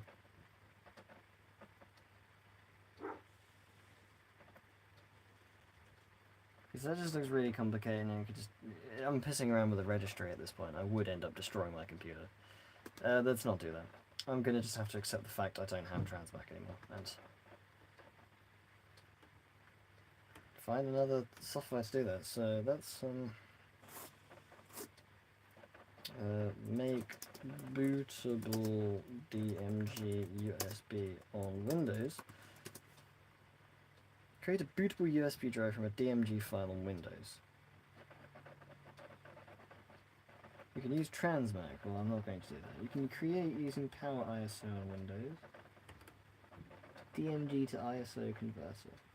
Any burn worked for me. Just make sure you're using a USB thumb drive. Card reader does not always detect built-in readers and the card inside. Any burn. Hey, if it works, it works. Give me it. Download any burn. I want 64-bit, obviously. Yeah. So we are installing the system on the Advent, and we are just about to start operating system installation on the Veo. This Veo is a little bit clunky though, so this one might take a while.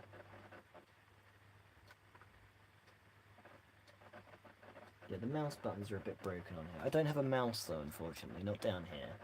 I did, but I lost it. Need to get more mice. Speaking of which, I do need to get some more mice, because I have a new desktop computer. I have a few new desktops. but a new little desktop is a Sony Vaio TP3, the round computer that could go in a home theatre setup. I already have a home theatre PC, but it's nice. So it says you want to connect to wireless networking, wireless Wi-Fi, wireless fidelity. Yeah, screw it actually. Normally I said I don't want to faff around with Wi-Fi, but I'll just connect it to my own personal network. I need to get a access point to go up here for WPA access. At the moment I only deal with WEP networks and it's bad. Not because it's insecure, because I know it's insecure, I just need one Wi-Fi network for older devices and one Wi-Fi network for newer stuff. Crap, it's just not working. Oh, it just wants me to put the password in.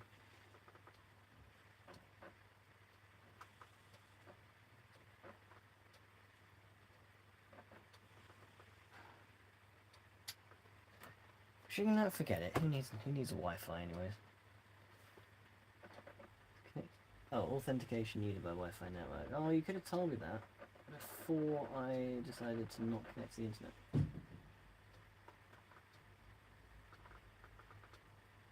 Okay, let's do that.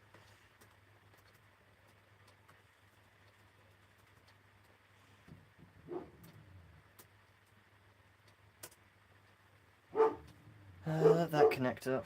We'll install AnyBurn and we'll get all the rest of this all done perfectly fine. However, so far it's being a pain in the ass, but you know, this is computers. Computers will always do things you don't want them to do. That's why I love this hobby so much. It's because everything and anything can go wrong, and like, sometimes it's fun, sometimes it's the most stressful ordeal of your life. Like, oh, I can't even begin to tell you how painful some of these computers are to work with. Ah, come on, work with me here. You're just screaming at these machines to do things. Ah, be faster, do things. They won't, but it's fun. Create a desktop icon. Whatever. Whatever. I don't care anymore, I just want something that works. I'll tidy up my computer later. So I want to create a bootable USB hard drive.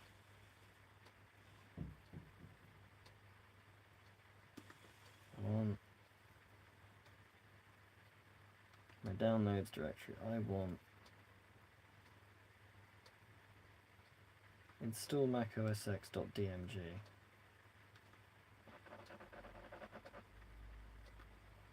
Obviously it should work. DD mode, destination USB device isn't detected for some stupid reason. It's all the way in.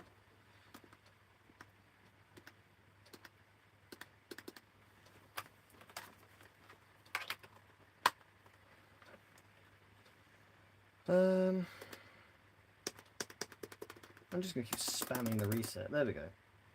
Kingston, DD right. Oh, that's all we've got is DD right.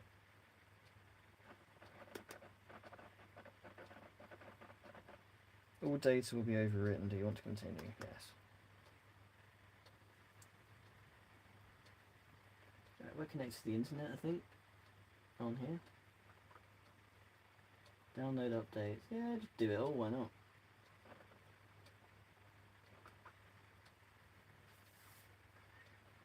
Yay! Finally, things are working in my favour. See, if you persevere, you will get where you want to go. So just keep pushing. 95% of all computer people give up before they hit big. Then that's a fact.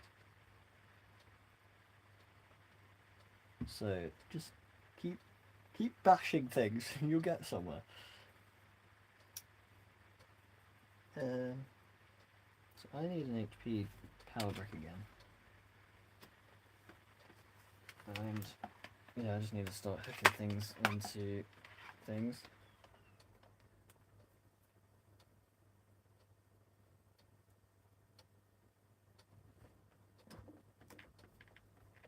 Just so I know that they're all plugged in.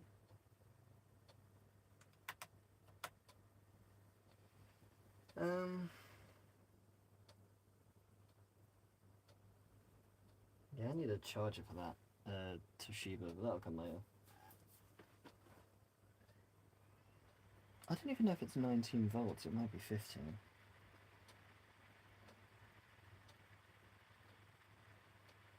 Oh well, whatever.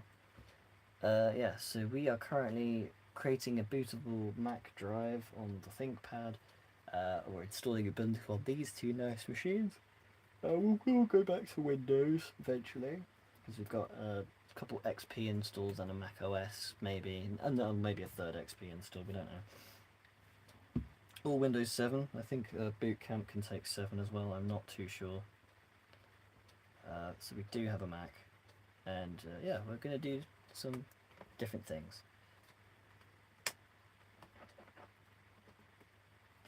And even physical disks when it comes to operating system installations.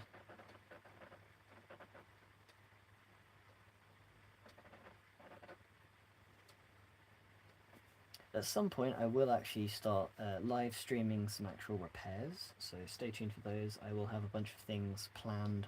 I will have some part replacements, maybe a little bit of soldering, and that's what's queued up for all of these other machines that I'm currently using as tables for things. So install Ubuntu alongside Ubuntu. No, I want to erase and reinstall. Use the whole drive. Wipe it all. Start fresh.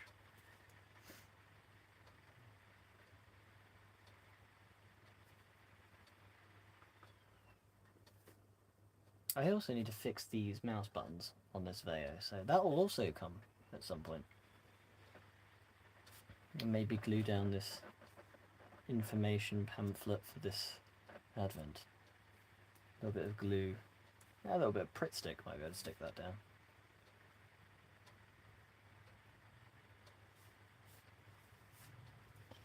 But yes, so all of that is scheduled, so stay tuned. They will come soon. So that's another thing with computers, is things will take a while.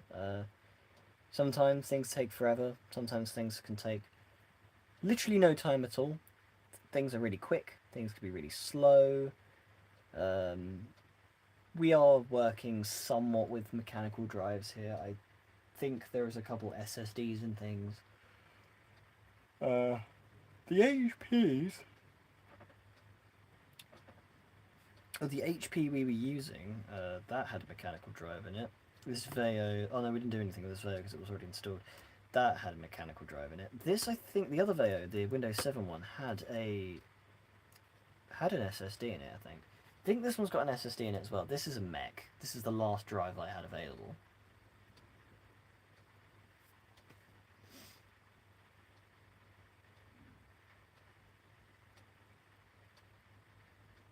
Writing USB drive completed successfully.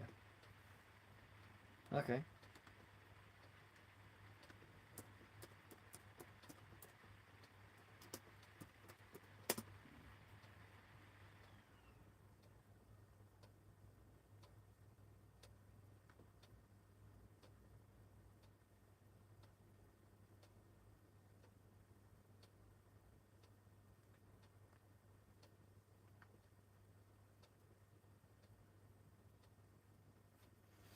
Yeah, so evidently any burn can burn it to a disk, but if it can burn it to a USB, that's even better.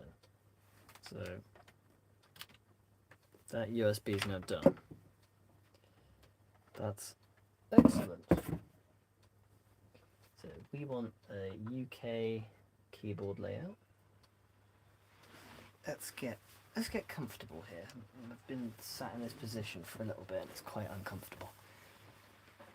So yeah, and even then we're not done. We still have machines to do. We've got these 3 Samsungs to do. Those will be done in due course.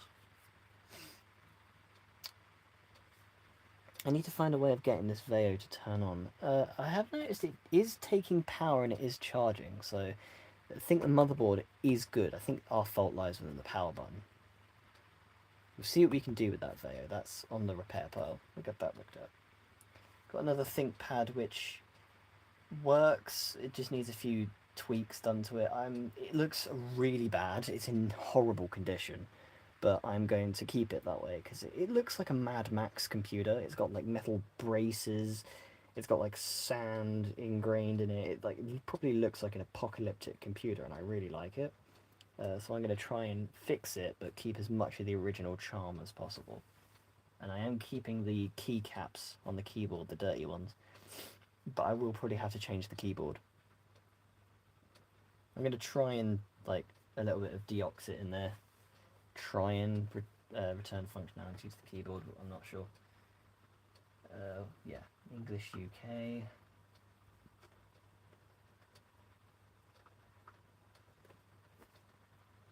I need to remember that the buttons on this Veo are very temperamental.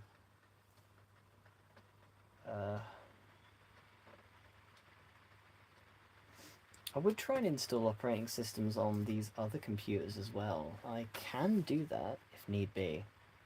So if anyone wants to see that, that would be a thing I can do. I need to get some wires and stuff, because this is actually paired with a projector. I've got a little cute, really adorable little in-focus projector that I want to pair with this Toshiba. Got this little Veo. This is Veo. I don't know if it's IDE or not. Someone might be able to help me out with this. But yeah, this little VGN TX3XP. It's a little Veo that can. It has a weird hard drive. I believe it's a ZIF drive, the same that's in the EliteBook. So we'll see. Those are quite rare and difficult to obtain.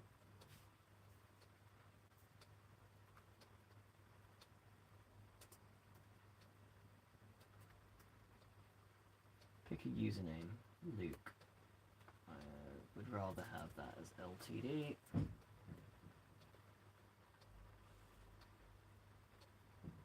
Choose a password.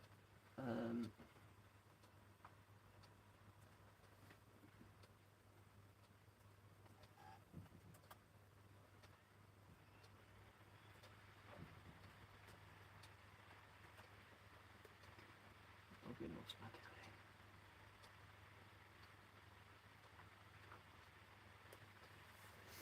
Just make sure I keep giving them attention before the drive goes to sleep, because I think when that happens, the whole computer just gets messed up and it locks up. When things fail, try them again.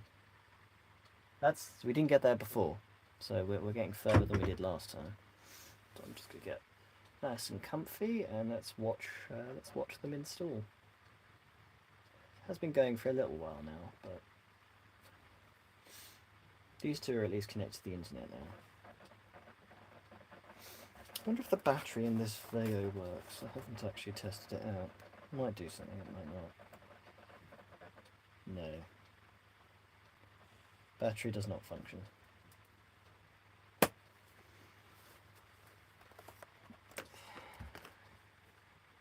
Ah. Restart. Cool. So the Advent has finished. So we can let that reboot now, and we can focus on the Veo now. And we're going to move on to this HP. So I need to get my XP discs handy. I believe we can bung professional on that. It is a professional computer. Business grade machine, I should have said.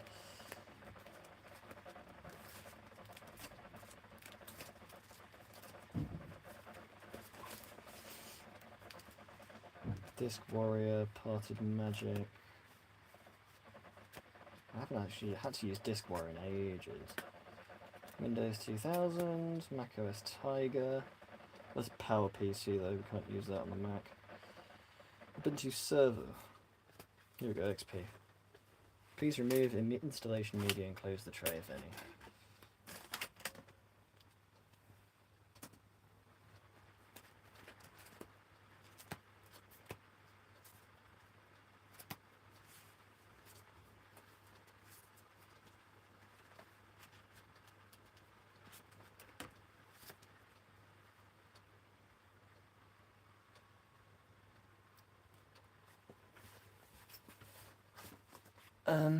Yeah, so we're going to let that reboot do its thing, and I'm going to go and prepare the charger for the next machine. The Veo's plugged in. No, the Veo isn't plugged in, my bad. Yeah, we don't need this charger anymore.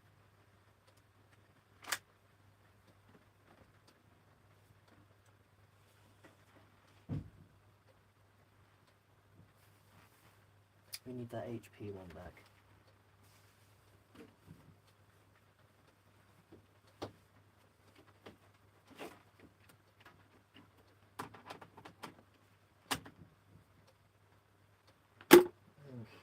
Now that we are using both the generics, and we're obviously using that charger. So once we're done with these things, we can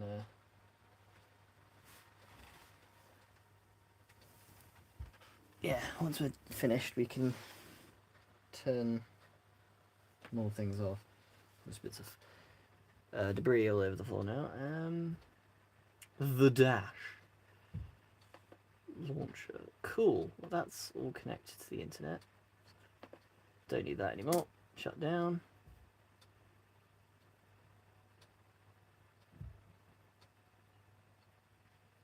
And there we go.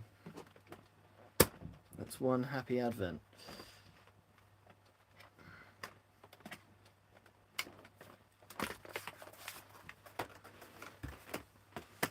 Okay, that one's done.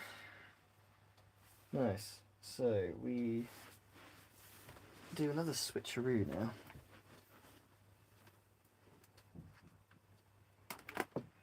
Oh, no, my charger fell out.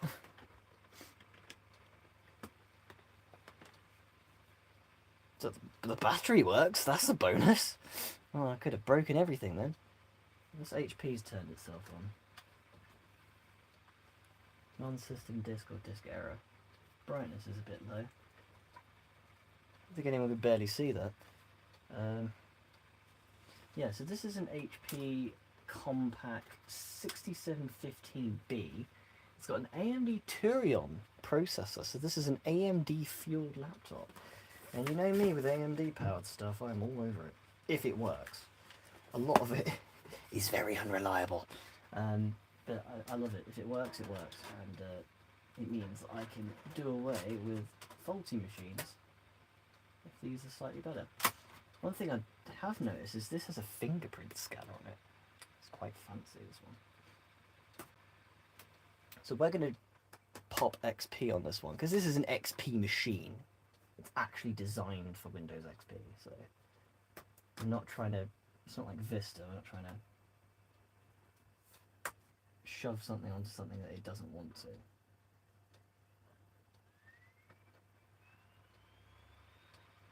I'll review that.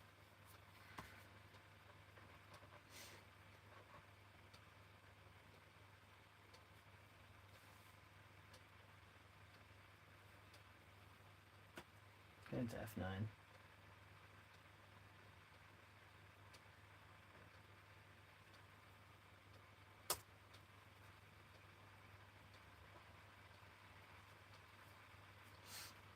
Date and time's not set, but that's a normal error that you normally receive on these computers.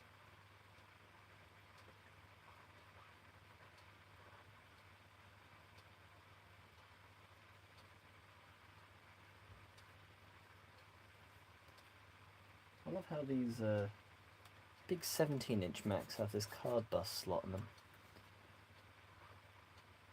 Very, very fancy.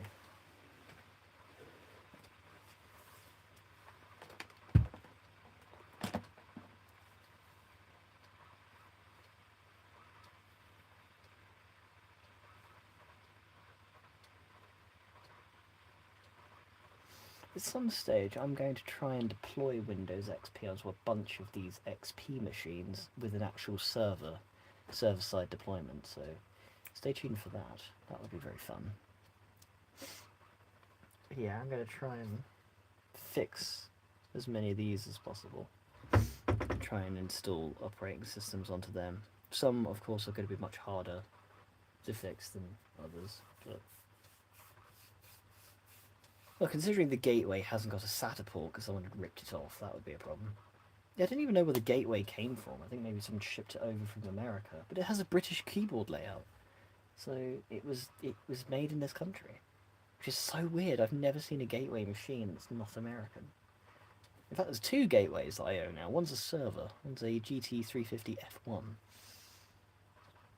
Huge that thing is, and it weighs more than the Aurora Tower I have. I mean, most of the Aurora's weight comes from the water block anyways, and the 300 kilograms of decorative plastic. This might blue screen again. I hope it doesn't, but it might. It might do. If it does, we have more discs available. I just don't know where my actual proper XP disc has gone. Normally I normally have it on me, but it's just disappeared.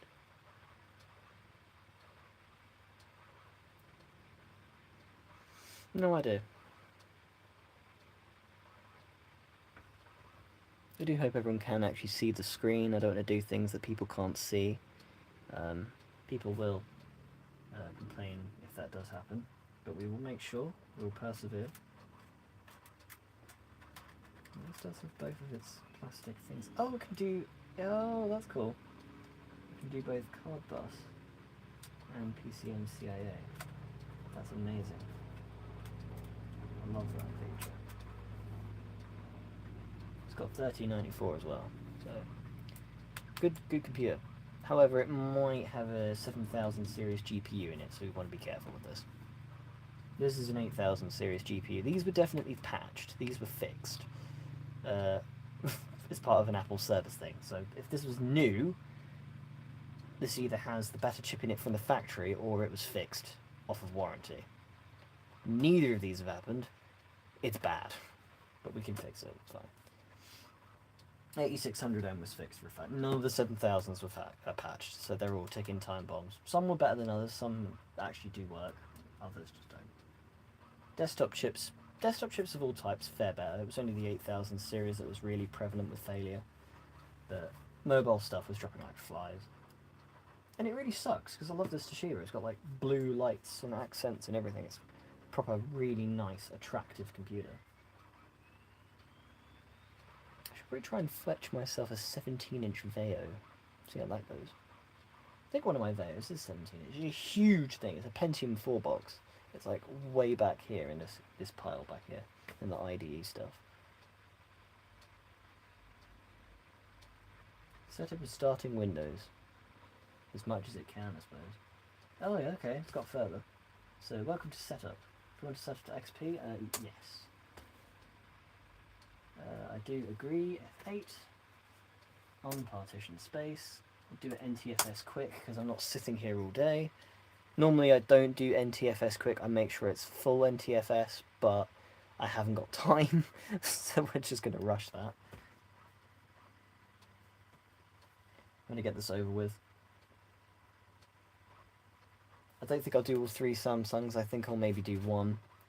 We can try maybe doing 2, because I have 2 chargers. Maybe 3 if my 3rd charger decides to behave. But yeah. So I shall sit back and I shall let you enjoy the peacefulness which is optical drive sounds.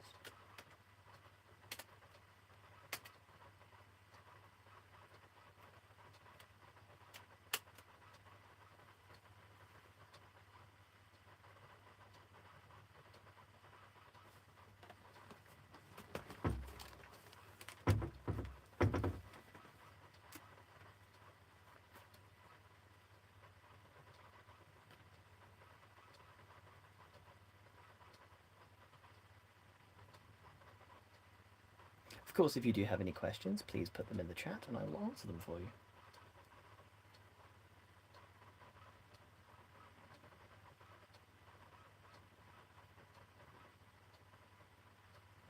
Oh Christ. Oh wow, I have missed a lot of things. Oh god. You shouldn't be wearing programmer socks while I do Linux. Yeah.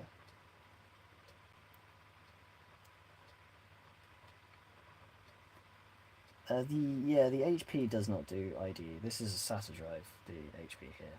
So for some reason it is SATA. So I have no idea. The blue screen it tends to do that.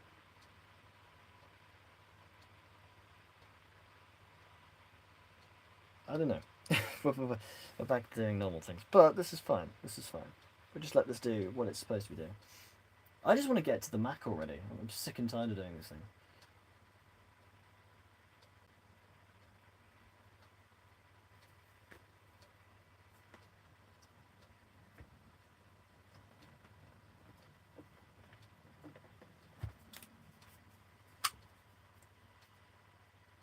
Yeah.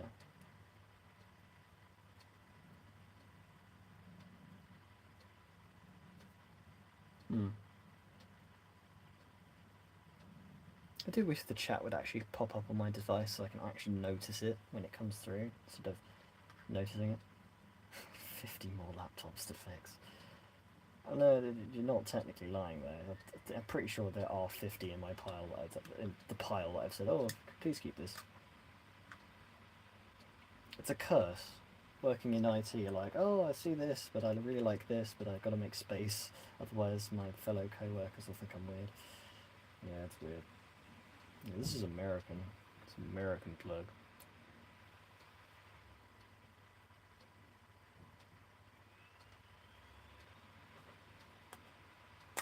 Should put this back in the thing. I do have an adapter that takes that to British, so it's a 200 multi-voltage adapter, so I won't blow the MagSafe up. But I do have a bunch of things that just got weird plugs on the end. That's life. I just want to finish this Veo so I can unplug it.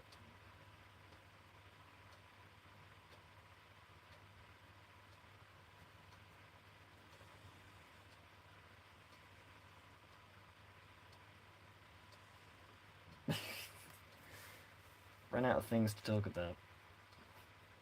It's scarily quiet.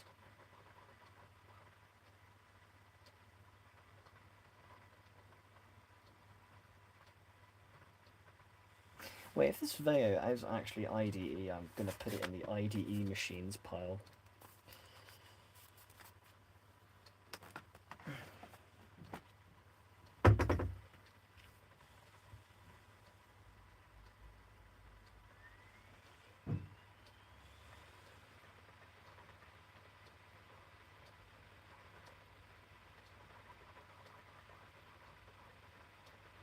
Oh wow, both those finished at the same time.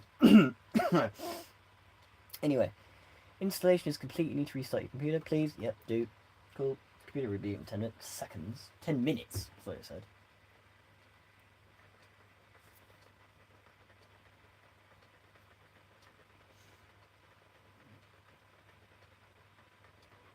You'll never be done. I will be done. I'll make sure I'm done. Actually, no, you're alright. I won't ever be done. That's the whole point of the hobby. There is no end.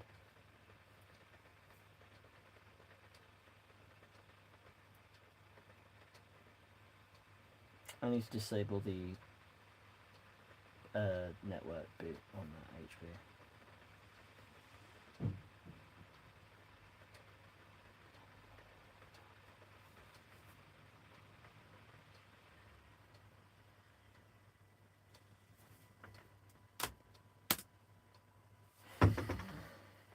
Get that taken care of.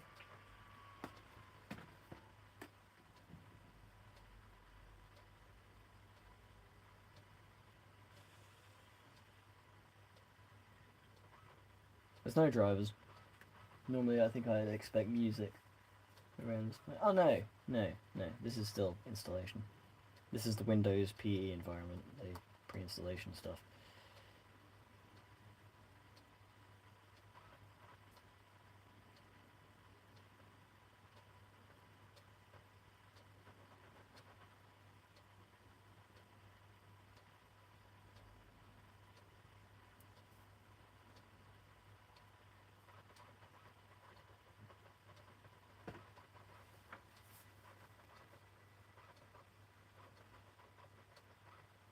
It appears to have lost a lot of subscribers. I swear it was up to like 700 at one point. That's a shame. I still have 204. No, actually, I think it was 70, I think I was looking at last time. It was 7 something. I don't think I would have lost that many in the space of it. I have to check that.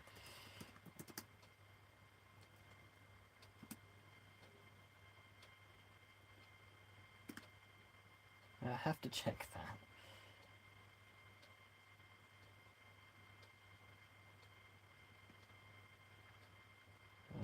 It should be here somewhere. There we go, YouTube Studio.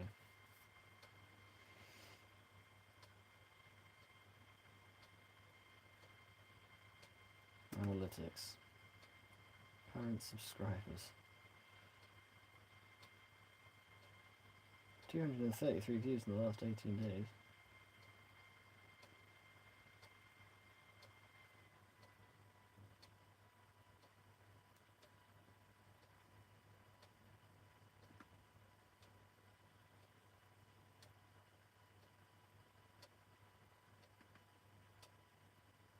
Returning viewers.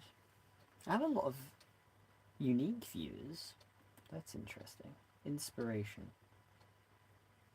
Ideas to get started. The history of architecture in New York. Very, very oddly specific. Or the easiest and fast fluffy pancakes recipe. I don't think YouTube understands what I like. That doesn't work like that. Dashboard. So...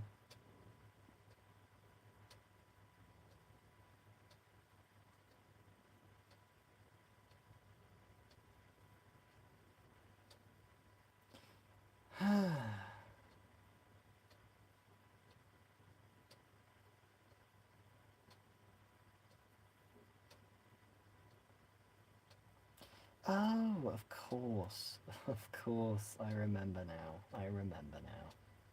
Yeah.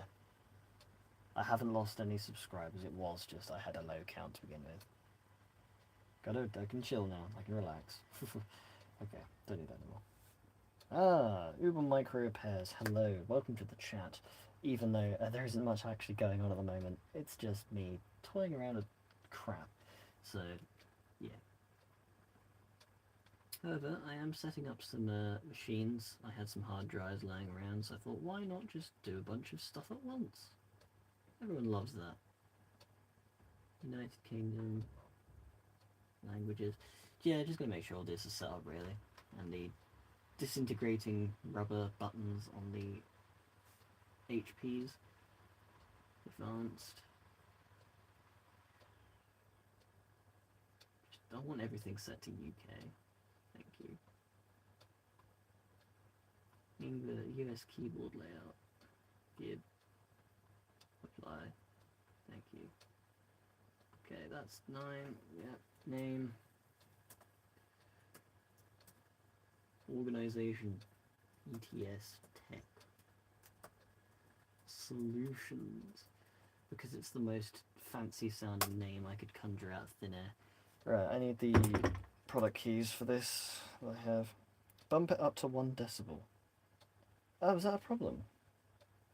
How do I turn the volume up? I don't actually know how you do that. The sound might actually be coming through my earbuds, not the microphone in my phone. Oh, that sucks. I hate these stupid things. My phone is fighting him enough. Yes, listen to Jerry. I would have done this on a desktop if I had the choice, but my webcam on this ThinkPad is terrible. Right, anyway, back to what I was doing. I need product keys. That's not how you spell product keys. Oh,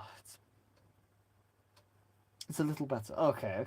I just need to be louder, because this earbud in here, this thing, terrible. I hate it. That's Windows Fundamentals for legacy PCs. Don't need that. There was a TXT file in my documents folder which did mention product keys. I'm just going to look for TXT files. That's XTX. Let's try that the other way around. .txt, give, readme, changelog, temp, information, Spanish. RGT, Logitech G77. Did I see something that said CD keys? CD pouch product keys, that's what I was looking for. We're using the XP Pro Service Pack 0 disc, so it is YY8, that's not 8, YY8 F2 3CKVQ 3CKVQ RKTRG, that's not the right one, RKT what? RG and 6J de maneuver. 6JD. No, that's not right. 6J MDF. MDR. 6J MDR. And 9DTG6. This is obviously correct because it would have said something if it was wrong. There we go. Your computer name is ETS Tech 6715B. 715B. Administrator password. Not like it matters.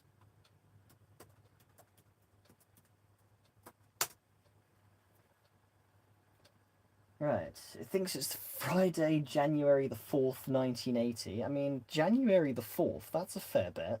Normally it's January the 1st. It's only when you turn away volume really drops. I could... Oh no, because then I have to get the camera aimed at the... Okay. Oh, it's always a pain. It's always a pain. It's always rainy in England. That's why we expect that.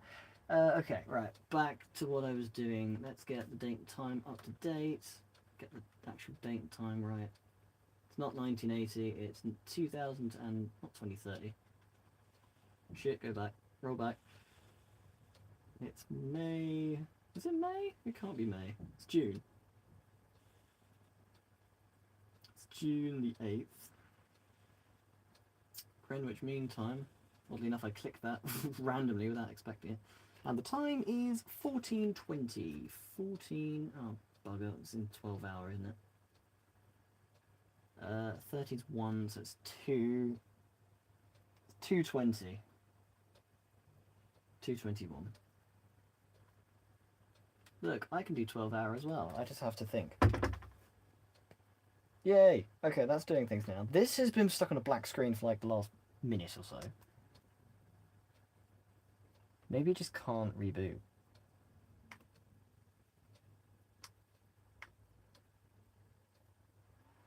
I'm just going to reboot it manually.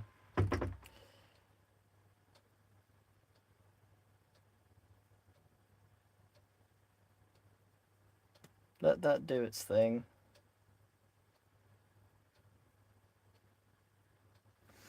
And everything should be working fine now. Yeah, and then once that's done, we can start moving on to other machines. I'll shift this HP over here, and then we can get the Mac set up, get the Mac installing things, and so on and so forth. It's the same with these Samsungs as well. I need to do something with these 3 Samsungs. Now, I don't know if I want to keep all 3. I kind of do, because like I can set them all up as like different colours. But if I had to choose a colour, it's pretty obvious which one I'd be keeping.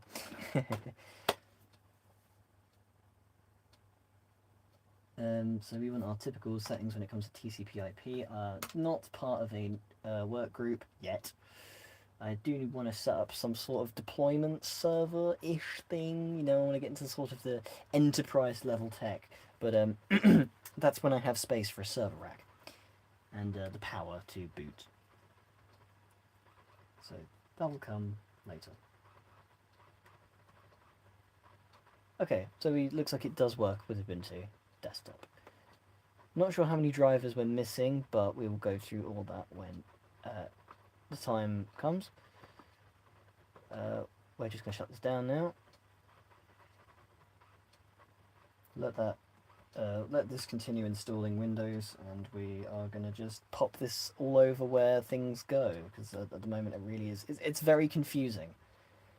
So I think maybe it's not my earbud microphone, it's actually, it's just where I've got my phone.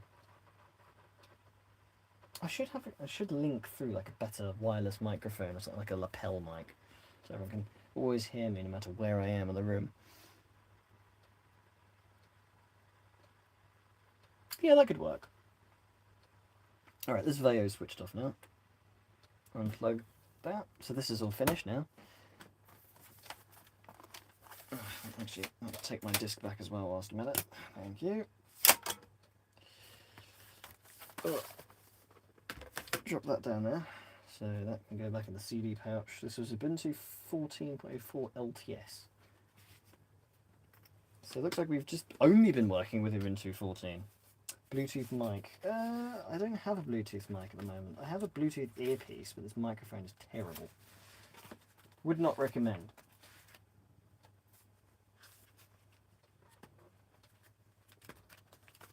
So it goes in here somewhere. That's Debbie and Jesse. I think it went in here. Ubuntu. Because I remember one was 14 desktop and one was 14 server. Trusty. And the Windows 7 disk I think went in here somewhere. I don't know where that's gone. I've lost it. Good thing I don't need it. Okay, so let's do things up now. Let's launch this over here. And let's put this over here as well. Being careful to not remove any plugs. Because if we do, that will result in a very bad time. I will end up breaking things. I do hope things aren't mirrored on the other end. Because from my point of view, things look very mirrored. Well, maybe that's just my thing. Need a couple seconds to think, Rio. What am I doing? Ah. Don't need. So, unplug this now.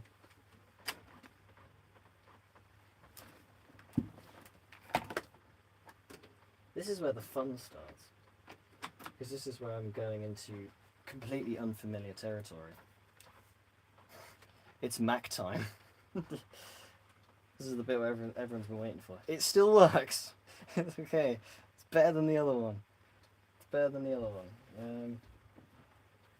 Let's plug in a USB and see if that does anything. It doesn't chime though. I might need a PRAM reset.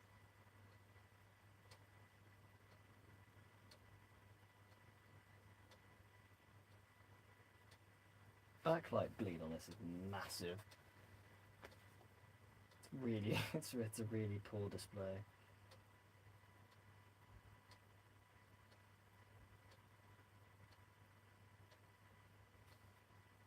Yeah, it just gives me the flashing folder of doom.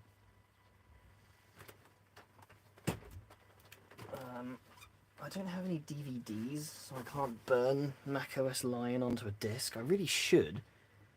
I don't actually have the provision to do that at the moment.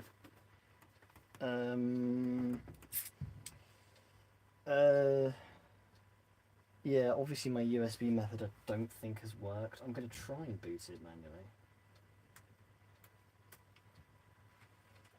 Boom.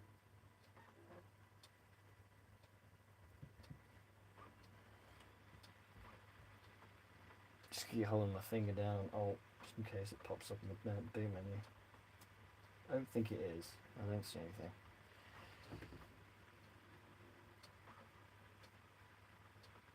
I don't see anything. It's all gone bad.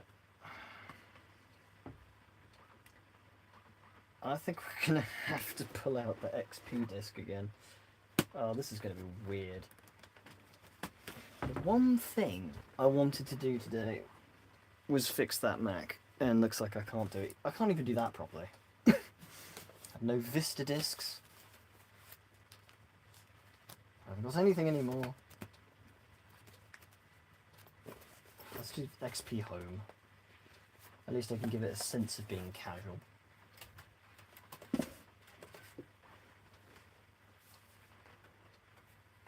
As if the drive in here even works. It might not. It might just be sitting duck here. And I don't know, there's this thing, I think that's like target disk mode. Oh no, that does show up. Yeah, I could have done target disk mode, but I don't have another Mac running Mavericks, so that's gonna be a problem. This will be my only Mavericks running Mac. But yeah, looks like we're dumping XP on this one. It's not all bad. It's not all bad. Things could be worse.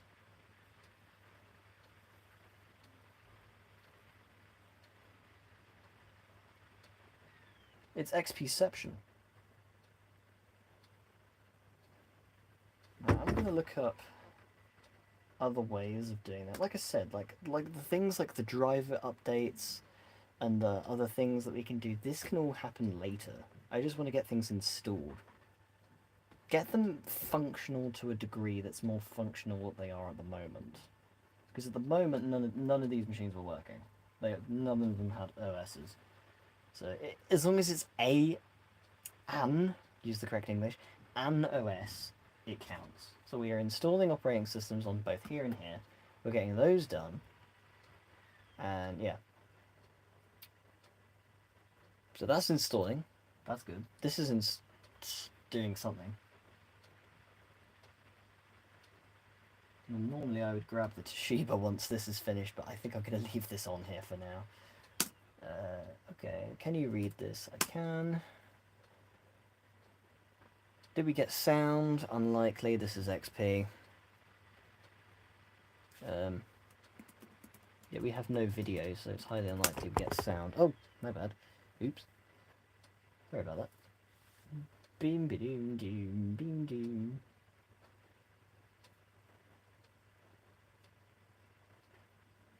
Hurry up, please. Don't know why I'm telling a computer that's almost as old as me to hurry up, but you know. Yay! Display settings is currently set to a very low level. To do this, click this balloon. Yes. Yeah, I want to keep that. That's cool.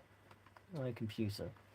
Again, we want to do Windows key and R. We want to look at MSInfo32 to look at what drivers we're actually missing, so we can go hunting for them. HP, like Sony, are very bad at hardware preservation, and they've also deleted all of their legacy drivers. It's one of the reasons why I don't like them very much. So yeah, we're missing the fingerprint sensor, the Ethernet controller, the integrated module, the network controller, 3 not availables, 1 PCI device, SIM bus controller, universal serial bus controller, and the video controller. We're missing basically everything important. Yeah, so we're going to just turn it off. We'll come back to this one, but I'm just happy that this works. I do not know if the battery in this works. Well, actually, I do need to eject the disc, so give me my disc, please.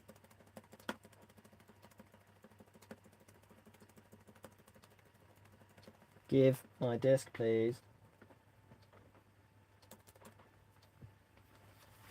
Yes, I want to install XP on a Mac because I like pain. There's 2 partitions. Delete partition.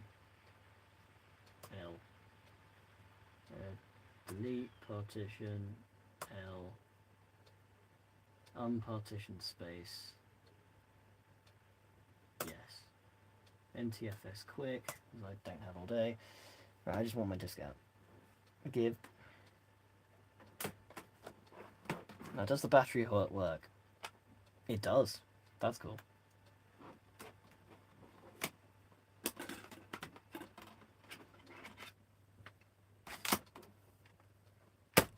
So this is finished now.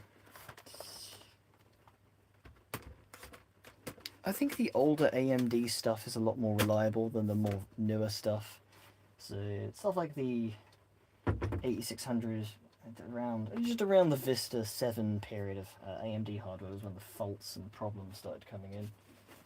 But mostly XP era AMD stuff is pretty bulletproof. some stuff did have a tendency to overheat, but it wasn't that much. I think it all just went in here. I did have 3 discs in here. There was like an XP Pro Service Pack 0, Service Pack 1, and Service Pack 2. Yeah. Another thing with XP is it needs activation. The Windows 7 disk I was using automatically activates the installation, so I don't have to worry about that, but the XP stuff all needs to be activated. And I won't be bothering with that because the activation service for XP no longer exists, so I'm going to be winging it with my own disk. I'll be removing it from the registry. There is a legal way of doing it. There's like a thing called getcid.info if you hate talking on the phone to people. Just pop the telephone installation ID into that website and it will give you the code to put in. It works, sort of works. It's a tad unreliable, but give it a shot. It can be a real lifesaver.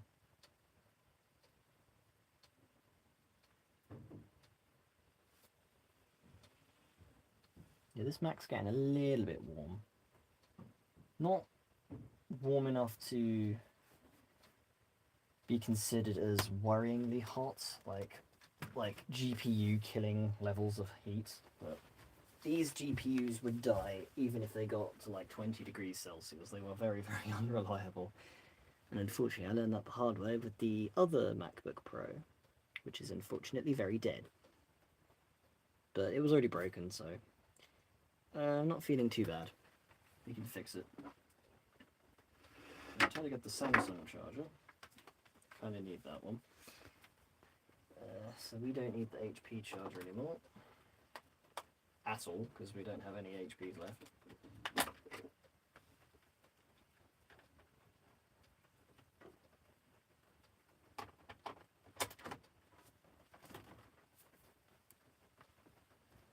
So here's our Samsung charger. I don't know, what Samsung should we do? Should we do the pink one, the blue one, the black one? What should we do? Because we've got 3 of them. I also need to find a way of charging that Toshiba. So I need my special green plug.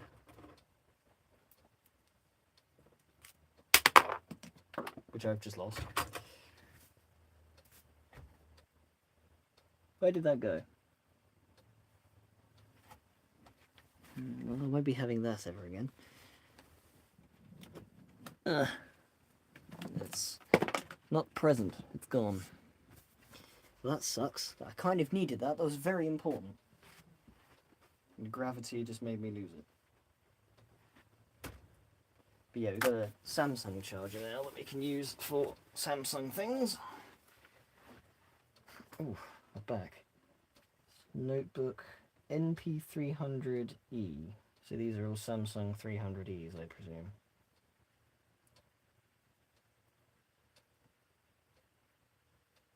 That's reinstalling. Fancy that. I'm installing Windows on a MacBook. What is wrong with me?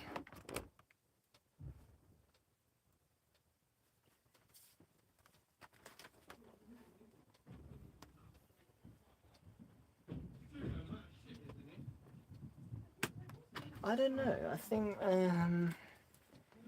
well, one of these I don't think actually has a hard drive in it, so I'm not even going to faff around trying to put one in. I'm just going to move on. I'm going to test all these Samsungs just to see if any of them have operating systems in them. It would help if they did have a HDD in them, but I don't think I put them all. I don't think I put one in all of them.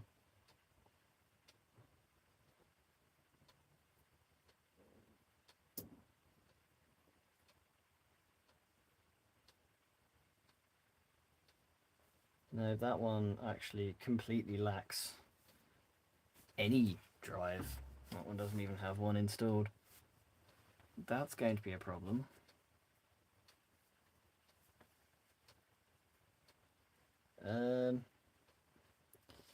Okay.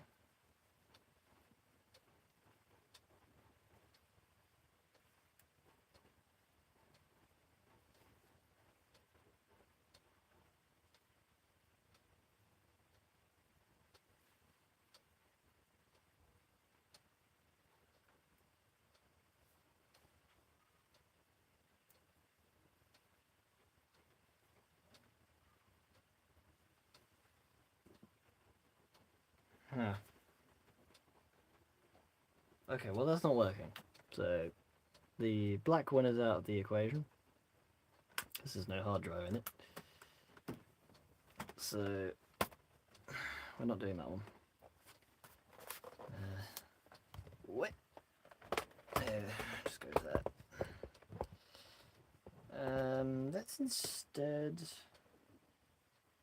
Let's do the blue one. Why not? And then we'll do the pink one. Works for me.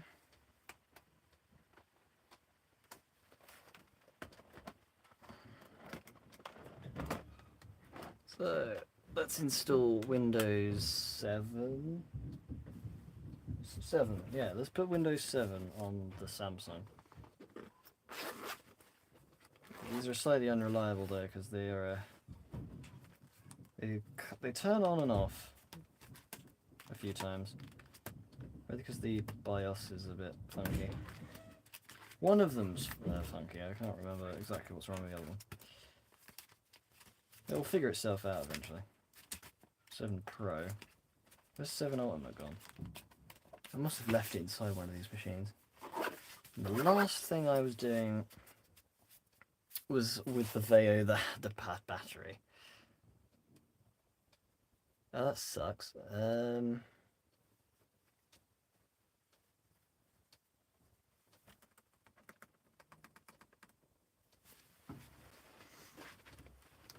Put me into thingy mode. Okay. New plan. I'm going to plug the Veo back in, and I'm going to try and see if I can extract the disk from it. Or actually, I've got a better idea. It doesn't actually involve electricity at all. In fact, it's a very good apocalypse tip. If ever there's a massive power cut and you can't eject the disks out of your computers, all you need is one of these SIM removal bits on a screwdriver, and you could just poke it in the hole. Depending on the disk drive in question, some of them are a bit more stubborn. But you can get generally you can get them out, but in this case, Sony must have thought about that and have patched that exploit. So I do actually have to go and plug it in.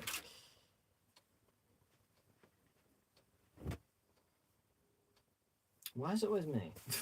Why is it always me that gets all the problems?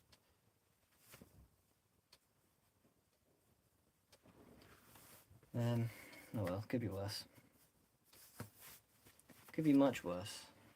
So, yeah, let's just plug the Veo back in. It's literally no skin off my teeth. That's plugged in. This isn't being used anymore, I don't think.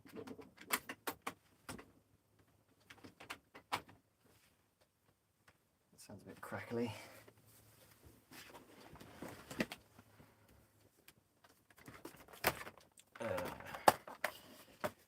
Alright, let's try this again. Eject my USB. It's out.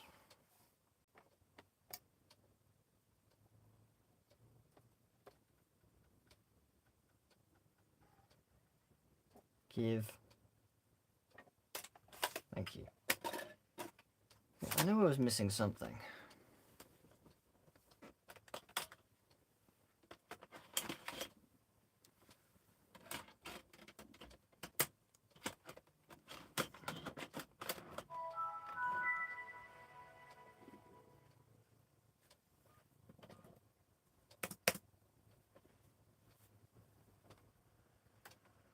Customize. English. That's English Britannia. Location, Britannia. Languages, I don't know I need the rest of that. Details, keyboard layout. British? Because yes, Macs used to have British layouts. And then like in the 2010s they were like, no, you don't need that anymore. But the unibodies, they patched that and they got rid of it. I don't need that one anymore.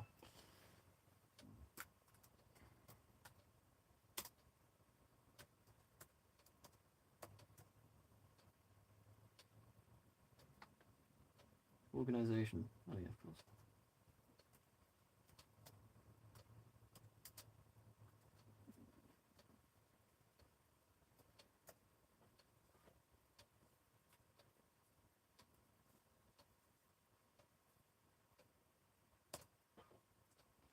Product key.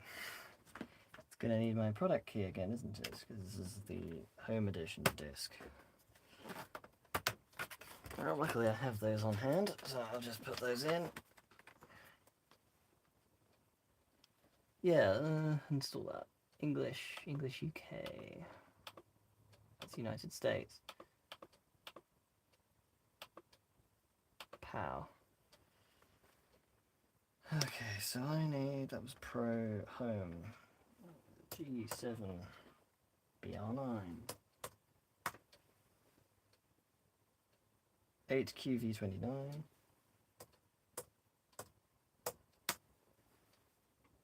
Three QF HP.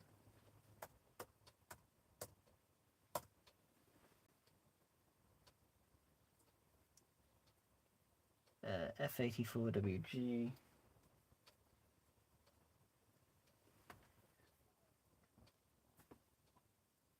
X9PYQ.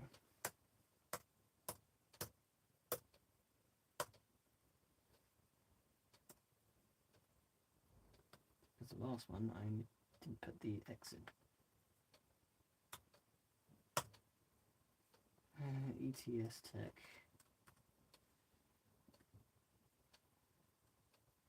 NBP A12.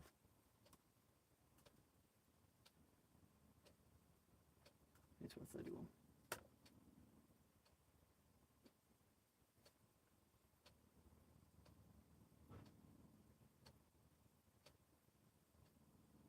Whatever.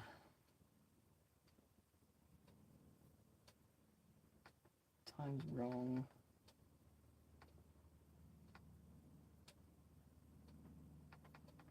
We thought not April, it's June the 8th. It's 12, it's not 12 at all, it's 14:46.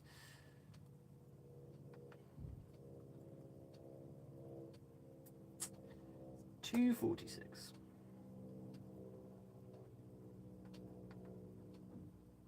GMT.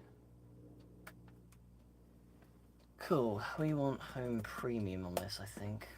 That's what he wants. Yeah, home prem. Should already have a digital license key assigned to it in the BIOS, so we shouldn't have to worry about that one. Custom. Yes. Typical.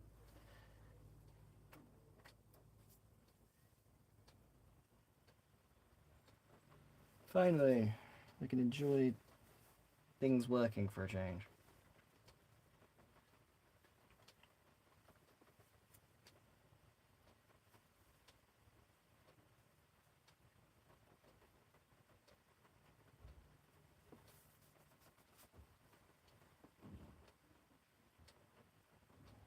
So that's doing things, normal things.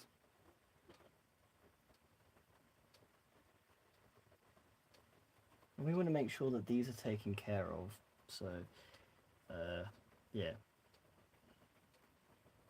I'll just leave this working for now. It seems to be working fine.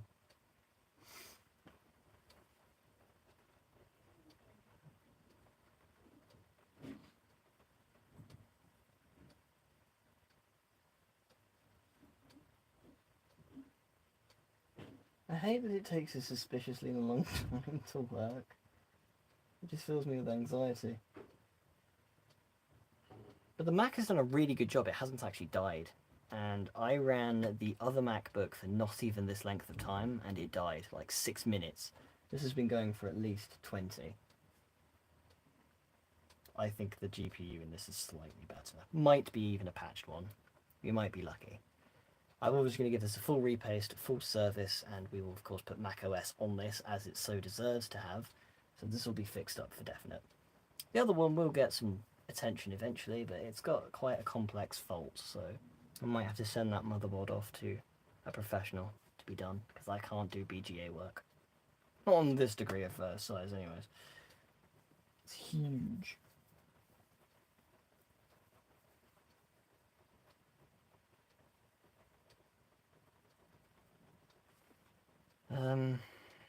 Yeah.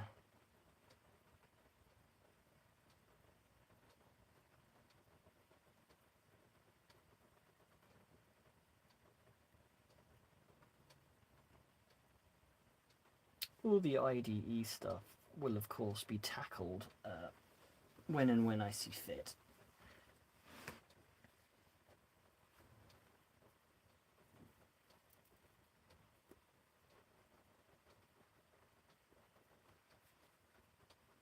So, all of the IDE equipment, basically. I think all of this stuff is actually XP era hardware. With maybe an exception to the A21M, that's a Windows 2000 rig, and the Latitude CP and CPI are both 95, 98 machines.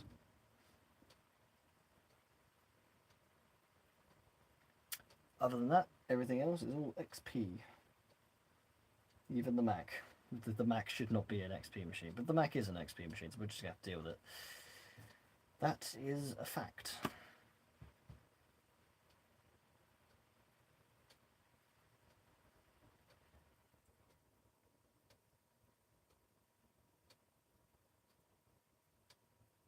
I like that this one's actually going better than all the previous ones I've done so far. See, I should just do software stuff. Software stuff is fun to go wrong, at least. Hardware stuff, you've got, you know, slightly worrying. Especially because you can kill it without, well, kill it without acknowledging. Like, oh no, I've accidentally broke something.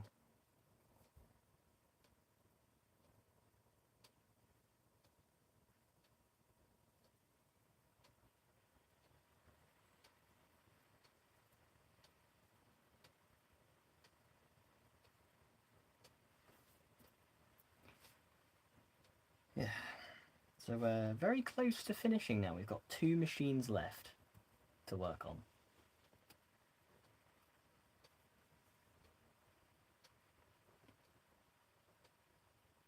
We'll let those continue doing their things.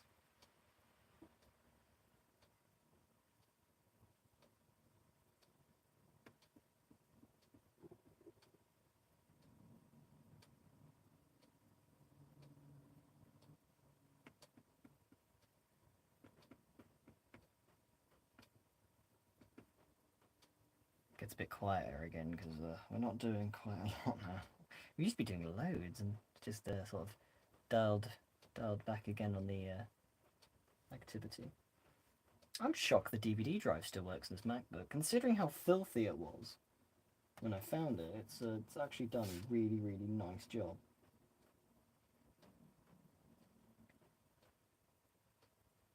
I like this Mac. And the fans aren't even ramping up really loud either. I hope the fans are actually spinning. Yeah, fans are going. They're just really low. Probably because it can't do much, but I don't know, I'm not getting my hopes up. Yeah, it is very, very hot now. Very, like, finger-burningly hot.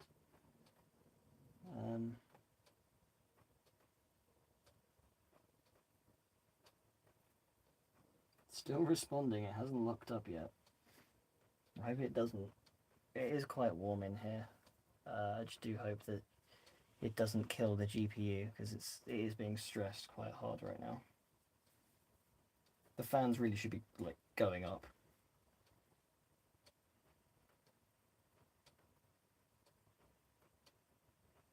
Don't like what the drive's doing. It's like clicking back and forth. It's trying to do something.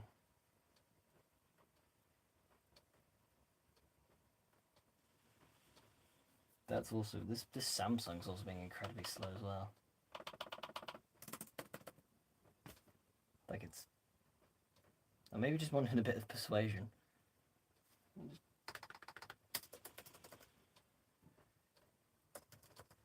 click around a bit.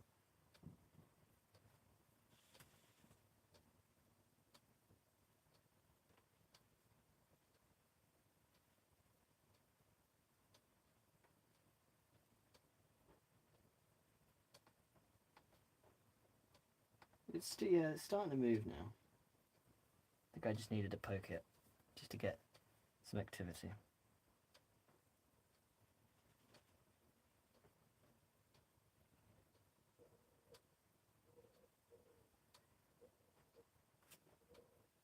That's how you fix a problem.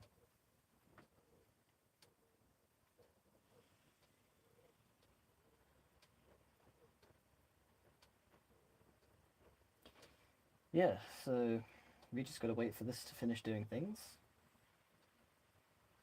We'll get all the drivers installed, and all will be right with the world once again.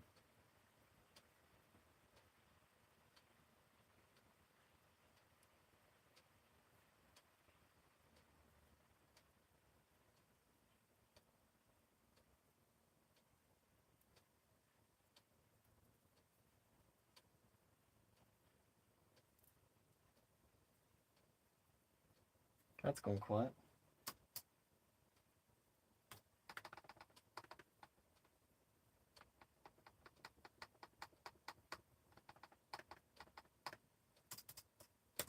Come on. Don't do this to me.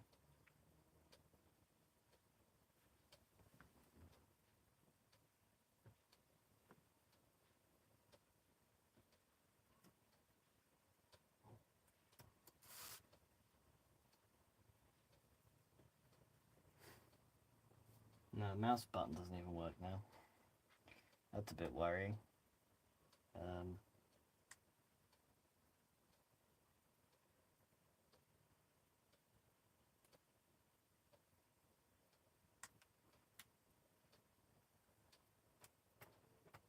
Well, it still turns on at least. That's a relief.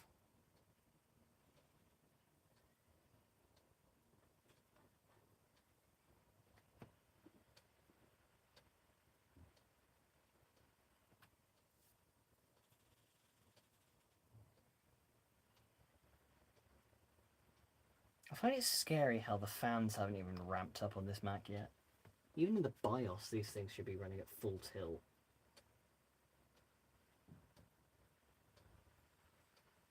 All I hear is the drive. Hello. There is a new person here. Yeah.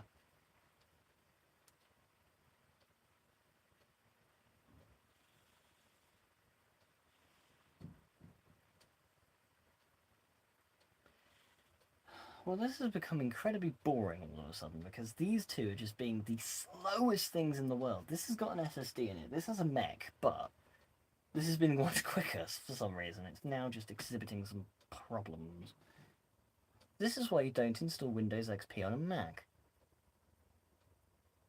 I should have just got Mac OS.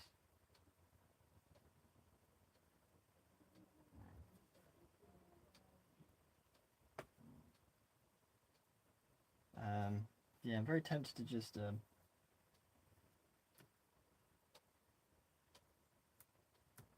I'm gonna probably give up at some stage. At least I want my disc back at least.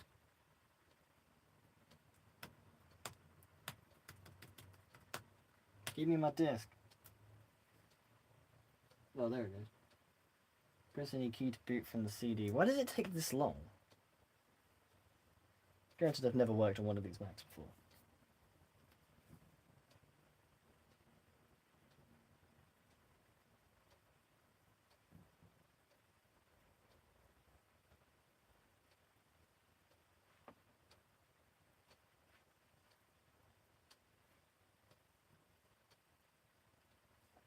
Oh, there we go.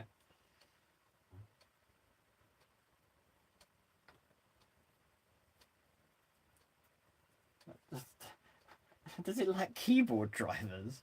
No. No, I refuse to believe that. It can't just not have keyboard drivers for the exact computer that Apple swears that it's compatible with. See you later, Jerry. See you later.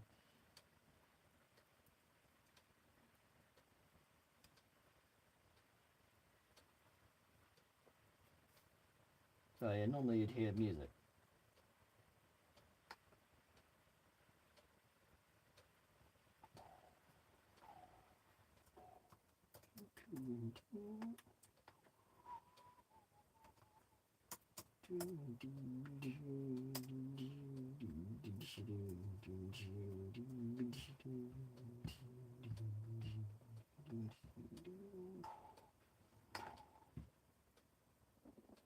Bing, ding, ding, ding, ding.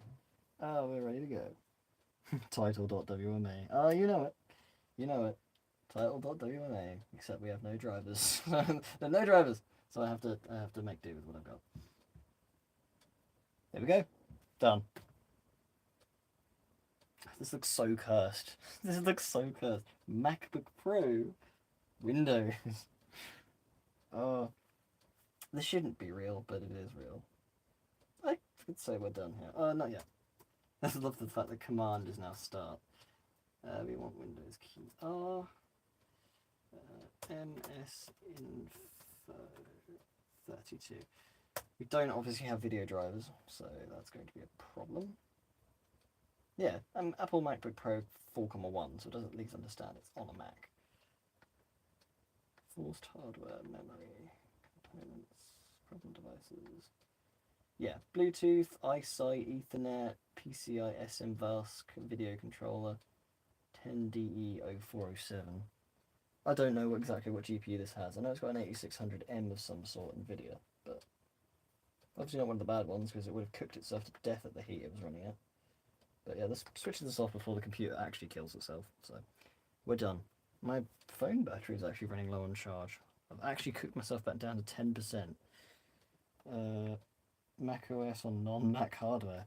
I haven't tried making one yet, actually. I haven't tried making a Hackintosh. It's in the works, though. I just need to find something suitable enough to run it. Right, we're done with the Mac, so we can unplug that now. Because I need to plug my phone charger in. So, hang tight, gents. Hang tight. There we go. Okay, well, we don't need this anymore, so unplug that. Close that. Even though this doesn't stay shut when it's when it's not flat, the screen will just keep popping open. It's really stupid. So here we have my delightful Toshiba satellite P100 429. So yeah, this runs on 15 volts, so this needs like a pretty beefy tank of a charger. I'll have to go hunt for one. I'll probably inevitably locate one, I just don't know where it is. So to do that, to make do instead, what we're going to do is we're going to steal this, pull the end off, and try and find that little adapter I'd lost a couple of seconds ago. We also need to crank this down to 15 volts, because if I plug this in right now, it would go bang. And there would be fire.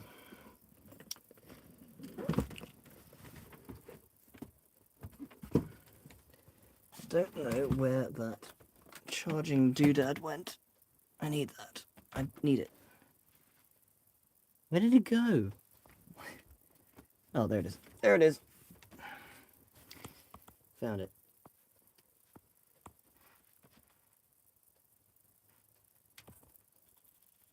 Now, because I've left the copy of XP inside that Mac, I'm going to just use the Home Edition disc. I'll just use Professional. I'm at my wit's end with this thing. I just want it over with. In a perfect world, this would have gone exactly how I wanted it to, but unfortunately we'll have to make do with cop-outs. But you haven't seen the best part about this Toshiba yet. Bam! Blue LED speakers. It is the coolest thing I have ever salvaged from e-waste.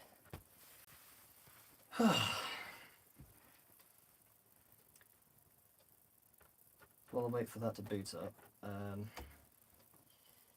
yeah, I need a couple seconds to get my blood flowing back in my legs. I've been sat down for so long.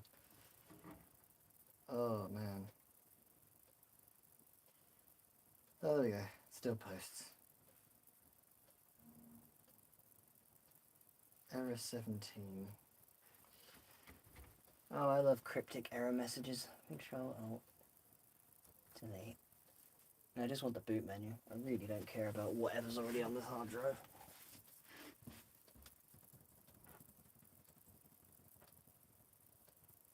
Toshiba's F9, isn't it? Or is it F8? That's F12 again. Why don't I? Some things F12 is for network. On others, it should just all be standardized.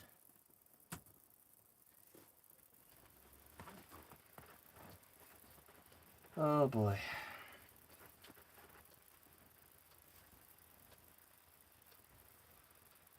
I don't know if it's just me or is the screen a bit dim. I'm gonna inch the display forward a little bit. There we go. Improve video a bit. So we are now on battery power, so I will probably lose the only source of information I have at some stage. We're still expanding Windows files on the Samsung, so that's going to do something. The pink Samsung we're going to work on next, depending on which completes first. Which I'm going to put my money on the Toshiba being first. However, the Samsung, upon hearing that, immediately jumps up to 91%. It does not want to give up.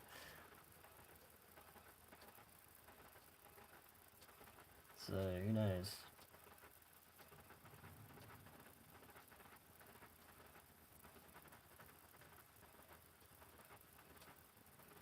Yeah, everything's weird for boot menu keys. F11 I think is ASRock, I think. Escape, I think Escape's seen on a few machines.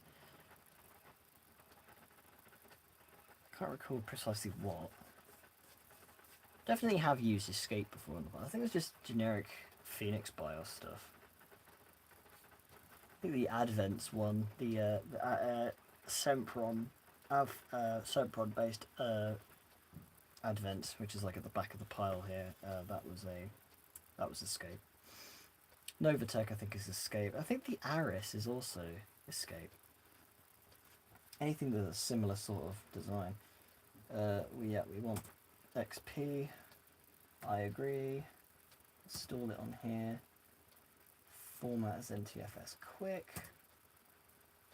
Select a different partition. Format the device. Press F. Format. MSI. Items ASUS. I have an ASUS laptop. I have two of them actually. Well, I have multiple ASUS's. I got like 4 EPCs. Was it 3? No, 3 EPCs, an X54C, and a really weird like sub-notebook, tiny little ASUS, and 2 more ASUS's waiting for me to acquire. That's in my little stash, so I need to get those looked at. Samsung's just rebooted, so I think the Samsung's in the lead now. Flipping finally. Hey, there we go. It's booting up Windows 7 now.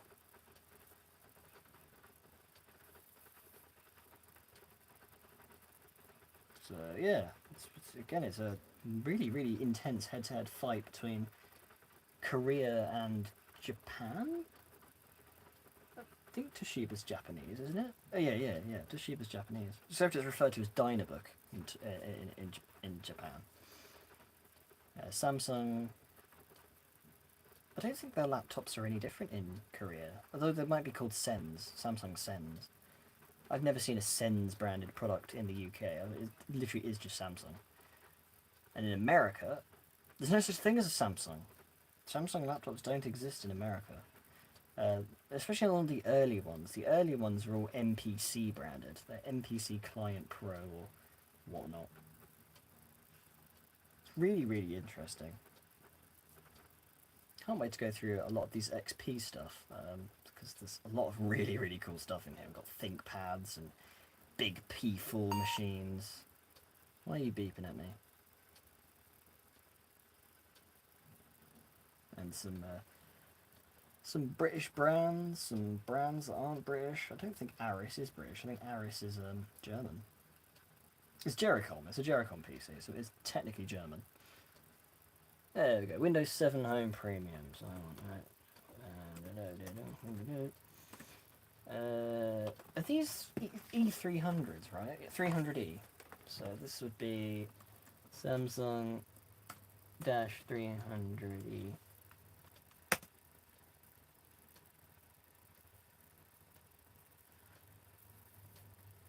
I want my password as well. Let's just skip the password. At least on Windows I can skip it. With Linux you can't. It's not June 2012. Wish it was.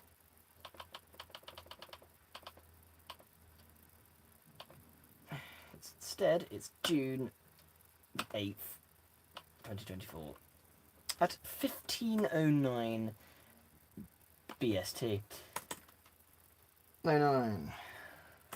Go. Pow. Let's go. Windows 7 Home Premium. Nice, nice, nice. So that's it's still copying files, so it'll soon not require the CD-ROM anymore.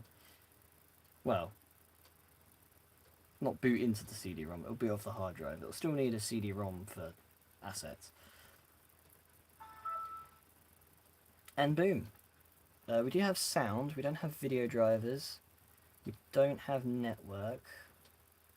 We might have network actually. Network's doing something. Could probably plug it into the LAN, see what it does.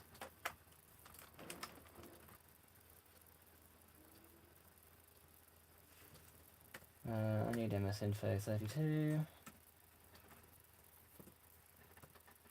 What are we doing? System, yes, it's a Samsung 300 E4C, E5C or E7C. I think this is an E5 because it's a 15-inch. We're missing the Ethernet controller, the network controller, the PCI simple communications device, and the SM bus controller. So some more drivers for me to faff around with later. Samsung wins. Geo, yeah, Geo I've heard of. Star Labs I haven't. Never seen a Star Labs. Acom or Acorn? Acorn's very British. Acorn is probably the most British brand out there. Also, they helped make the ARM architecture what it is today. So if it wasn't for Acorn existing, we wouldn't have smartphones. Geo sucks. I hate Geo with a burning passion. I never want a Geo machine in my house, ever. They can all leave. Unless it's a Geo Metro. But even then we don't have it. So, yeah. Acorn is British. We've got Evesham as well, or Evesham. I've got an Evesham. I could just call it Evesham because it just works better for me. But yeah, we've got Evesham. What else have we got? We've got Ergo. That's a British brand. That was really quick. I love SSDs. They make my life so much easier. I don't know what else there is out there actually. Novatech, that's British. Viglin, Stone.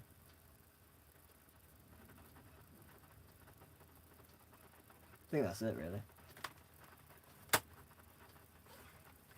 I hate Geo. Ugh. Just gives me a bad taste in my mouth. I had owned a Geo a long time ago. I think this was before YouTube. Had a Geo in it. I killed it with the wrong charger. It was a little netbook. Plugged it in and it caught fire. I was like, oh, why did it do that? Because I plugged 19 volts into something designed for 12 volts.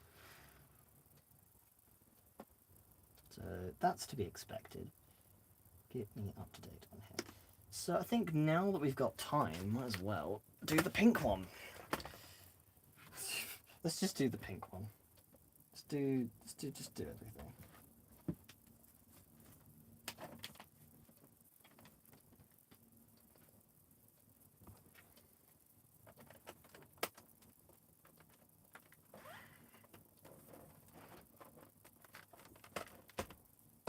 The pink one is unfortunately not in as nice as condition, and the pink one I like the most. Don't know why. Yes, the Raspberry Pi was actually a British invention, you are correct. Or it's the one thing that this country's made that actually was successful. We've never made a good car, though. Well, we've made legendary cars, doesn't mean they're any good. The Range Rover was a legendary car, and it sucks really bad. Coming from someone who really does like Range Rovers. Oh god, the drive. I don't know if that's the drive or the fan in the pink one, but it sounds awful. Oh, something's broken in that thing for sure. It's rebooting, it's just trying something. Don't know what it's doing.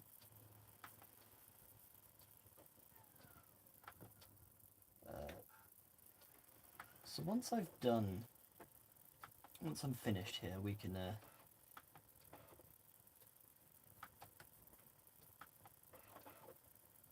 yeah, once we've done all these machines, we can move on and I think we'll just end it here because not here. We'll end it once we're done with these because there's nothing really else I need to do. I think all the drivers and maybe the reinstallations with the actual operating systems I was going to use, we'll do all those, and we'll do all the drivers, and we'll do all the things that we want to do in another one when I've got probably more space. Maybe when I'm at a different place, when I've got more room. Yeah, we'll get all that done. English keyboard.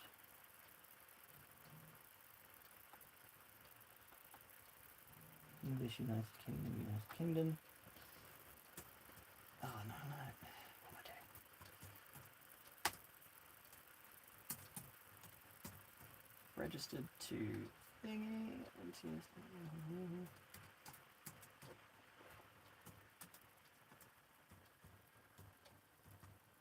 I really want to know what GPU this has.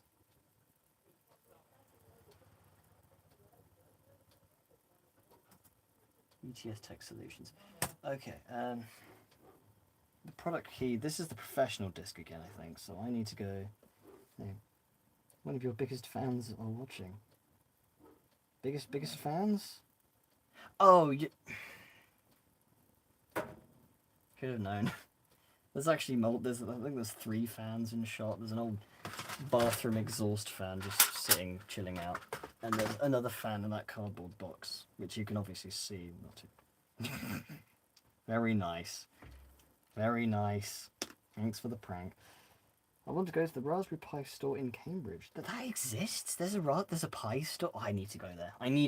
Like, okay. Road trip idea. Once I finally own a Volvo, I'm heading down to the Cambridge thing. I want to go to the Museum of Computing, Centre for Computing History, because they've actually got a couple of machines I've got there. They've got a D900T Clevo, which is a ROC branded machine. That's another British brand, by the way, ROC. They used to make custom-built gaming PCs. They're basically what PC Specialist are now, but mine's obviously an Alienware. Mine's the cooler one. And they also have, I think one of the Veos they've got in their collection is something I own as well. I'm not sure. I'll have to check out what their selection looks like. Not many machines are on display though. A lot of the stuff is in the archive, which is sad, but I've got a power brick for the D900T if ever they're interested and let me boot it up. It's the decent power brick, it's not the cheaper, crappier one. Mine's the 11 amp model. What was I doing? I was putting the product key in, yes. What was it? Y8F2 3CKVQ RKTRG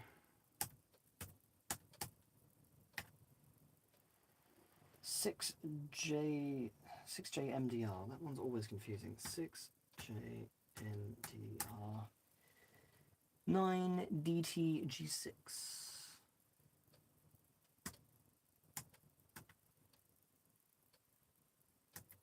Of course, feel free to use that key to your heart's content. I do not care. This is an XP disc. I would probably care more if it was a 7 or an 8 or a 10 product key. But I can just use 7 keys on 10, so it's not a problem. With 11, though, it's a bit weird. You have to pay for 11. Computer name. Satellite Pro. I'll just put this as SAT P100.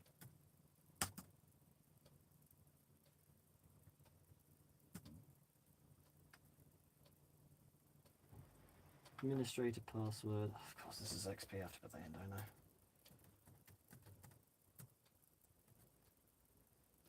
Seven, at least you can skip that option.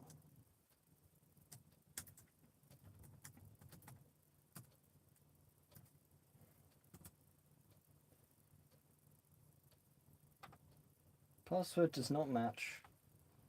Does it not? Why do they make this so hard?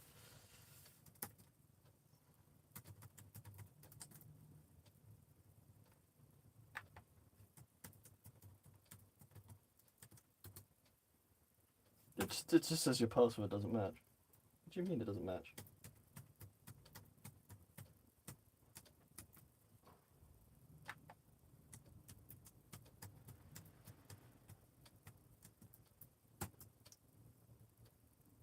There we go. This absolute tank of a laptop. It's got the world's tiniest trackpad. Don't need that anymore. Yes, the Centre for Computing History, that's what I was referring to. That is the best place to go if you want to check out computers. Because it's all there. They've got a lot of stuff. And I think if ever I'm on my deathbed, I will donate everything I own to the Centre for Computing History. Because by then, all these Vista 7 XP stuff, the stuff that museums usually don't class as retro or vintage yet, this stuff will be worth a lot of money. And I'm going to donate it all to the museum. We've got some cool stuff. We've got some 486s as well, Pentium 3s, Pentium 4s, a couple Pentium 2 machines, some more Toshibas. Basically anywhere I go, if I see it in the scrap pile, it's mine. Take it. Oh, they'd like the Veo TP1 as well. That would be a really nice one. Oh, and the XPSM 2010. They won't have one of those. Yeah, I never went to the school trip. We went to Bletchley Park instead. It was alright. Centre for Computer History is where it's at. It's June the 8th. And the time check, 15:21 BST. That means it is 3:15. 3:21. 3:21:56, 43. Put the seconds back a little bit.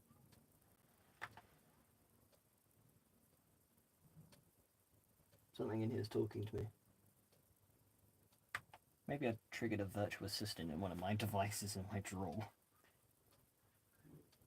I can still hear it. Maybe it's just someone outside talking. It scared the life out of me. I was thinking Alexa's speaking to me. She's not. I've unplugged Alexa because she went off whilst I was doing the stream. So I unplugged her early on in the stream. Dog's going off as well. Oh, I can't have peace and quiet anywhere, it seems. Let's just install Windows 7 and get this over with. Am I part of a work group? No, I've never been part of a work group. Stay up to date, and I think I will plop this back where it was, so you can see this inglorious 420p. Right, this again wants home premium, 64-bit.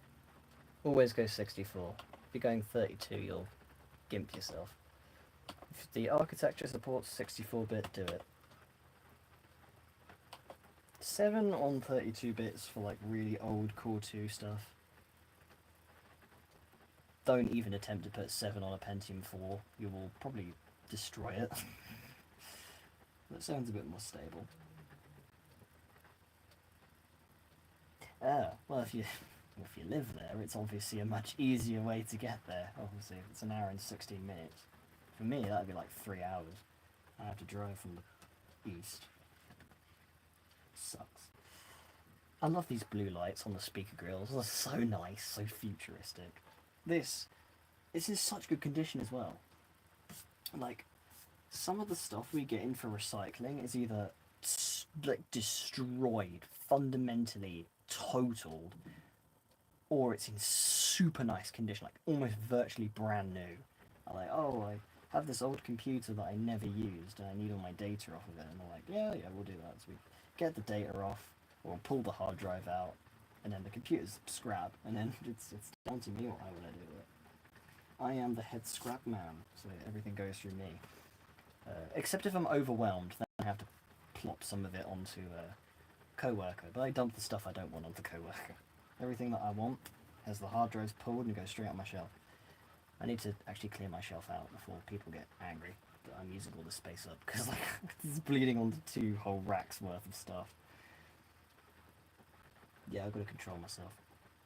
But I'm going to dump all of that in another place, so that those shelves will be freed up soon. I have the knowledge, the power. We'll get through it.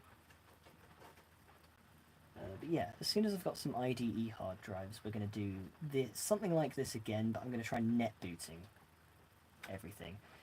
Anything that can run XP will be net booted. Anything that's slightly older, the A21M, the CPI and CP models, and the potentially the Toshiba Satellite and the Portage at work. I don't know what the deal is with those two yet, because I'm pretty sure that those might have already been claimed by somebody. We'll see. The Portage's falling apart though, so I think they're probably not going to want that one. I might replace it with another Latitude CP. These are really good computers, the Latitude CPs. They're a little bit weak, but for a Windows 95 rig, peak. These are peak machines. They are really, really well built. The CPIs will just fall to pieces. They are terribly built. But if you've got a scrap CP, you can use a lot of the parts off of that on the CPI. Literally all that's different to it is maybe the motherboard and the screen connectors. I think with enough tools you can probably build a CPI into a CP case. And there are so many scrap Latitude CPs lying around, missing parts and whatnot. You can pick them up for a dime a dozen. They're really, really good Windows 95 machines. I highly recommend it. If you can find one that isn't missing the hard drive caddy, you are basically golden. Do beware, the display latch is made of plastic and is very brittle, so you might not have a latch. But hell, you could put one in made of metal. Put a little hook in if you want. Or you can transfer that over from the CPI, which is made of metal. So do what you want. It's a free world. I might actually do that with the CPI if it continues falling apart. I'll just get another CP and I'll transfer all the identifying components over, the stickers, the labels, the badging, the bezel if need be. That can all go over to the replacement. The bezel can crack as much as it wants. It's held in with screws. It doesn't matter. Yeah, so we're now back to waiting for things to install. Again, this has gone back to 0%. I have to just like bash it and prompt it to do things. Come on. It will start doing things eventually. Push comes to shove, we'll just leave that to do its thing. You've already seen what one of the 300Es do. So it's basically that, just in pink. It's this that we're really interested in. I do apologise about the Mac though. I really wanted to put Mac OS on the Mac, but my stupid little solution, because I don't have a Mac, a little hard drive, yeah, that didn't work. Transmac, unfortunately, has denied me my free trial, so I don't have a free trial anymore. It's fine. I wasn't a loyal customer anyway. And they won't get a single dime off of me. Instead, I'm going to fix a Mac and actually use a Mac like a normal person. If Mac users can be considered normal people. Bit controversial. Not Toshiba. I think it's safe to say I am in love with this Toshiba. But these aren't the only computers that I'm restoring at the moment. I've got a few more elsewhere. I've got some machines already in my shelf that I haven't touched yet. Oops. Yeah. there's definitely quite a lot. To improve the appearance of visual elements, Windows will automatically adjust your screen resolution. Is this better? Yes. Yeah, because this is XP Professional, we don't get the setup music. We would if this was XP Media Center Edition, which we will flash onto here. But at the moment, I don't care. I literally just want an operating system. That's all I want. Display settings. Yeah, I know it's set to a very low setting. Here. Yeah, that's much nicer. Cool, right. Windows key R.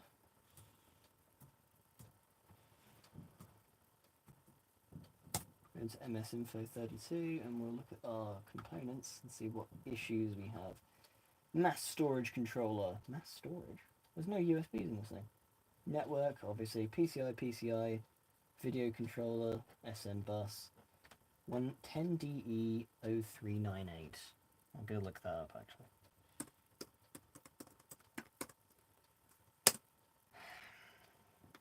I've seen that before on the Mac. I'm pretty sure this is an NVIDIA chip. 10DE. Oh god. It's going to be a GeForce 7000 series, isn't it? G10DE0398.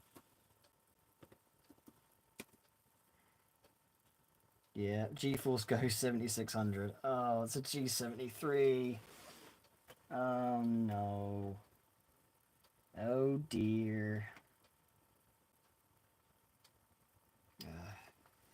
Yeah, the room is the biggest thing when it comes to collecting computers, or collecting anything really. If you don't have the space, it's a bit confusing. Yeah, well, this definitely does have a known bad graphics card in it. It does work at the moment. It might not work if we push it too hard though, so we need to be very careful with this. But it works for now, so that's good. Well done. That's just finished now. And yeah, so I guess we're down to the Samsung, the final machine.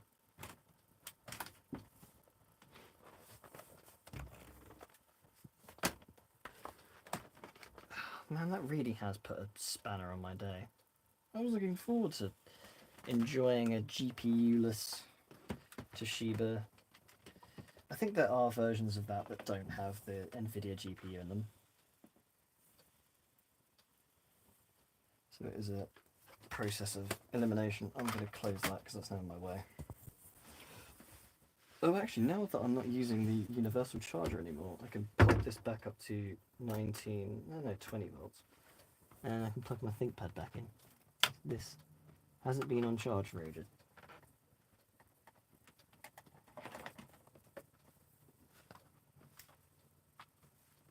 Nice. That's now been taken care of. So I'm going to stretch my legs out and let that do its thing. That's the final machine on the pile. We've done a really good job.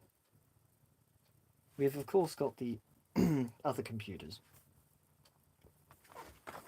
that need work.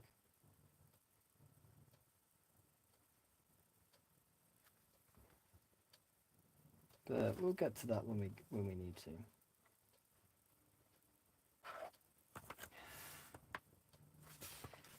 Normally, I think if a computer has been abused, normally the GPU would be already cooked in it. But the fact that it turns on and it posts and it runs means that this has had an easy life. The vents aren't even full of dust either.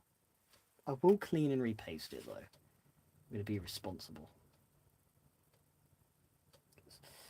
GPU failures are just the one thing that is heart-wrenching for me. It just sucks because they're like, oh, this was a really nice machine and it's just dead now. Yeah. But technology is improving, and pretty at the end of time, we'll have enough resources to like reverse engineer these NVIDIA graphics cards and put them into FPGA hardware and basically just emulate them. That would be sick. FPGA NVIDIA GPUs. I look forward to the future. It's technically doable. I'm pretty sure people have emulated 3DFX Voodoos with FPGAs. It's fun. So, yeah, I'll let that continue doing its thing, and, continue things. Game collection. Yeah, software takes up less room, really. I have a small amount of, actually minuscule amount of software. A lot of mine just lives in CD pouches and CD containers. I don't have anything that's physically boxed, except maybe like a sleeve copy of Windows 98 at work. No big box games, nothing fancy. I do have like a CD copy of Adobe. Adobe for school.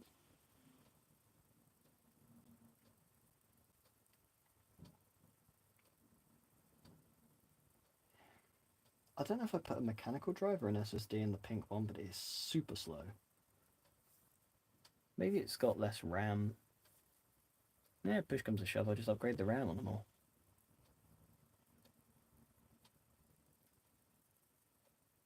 Yeah, I've got loads of things to go through. Maybe more VAOs, more machines, more easier fixes. But it'll be fun.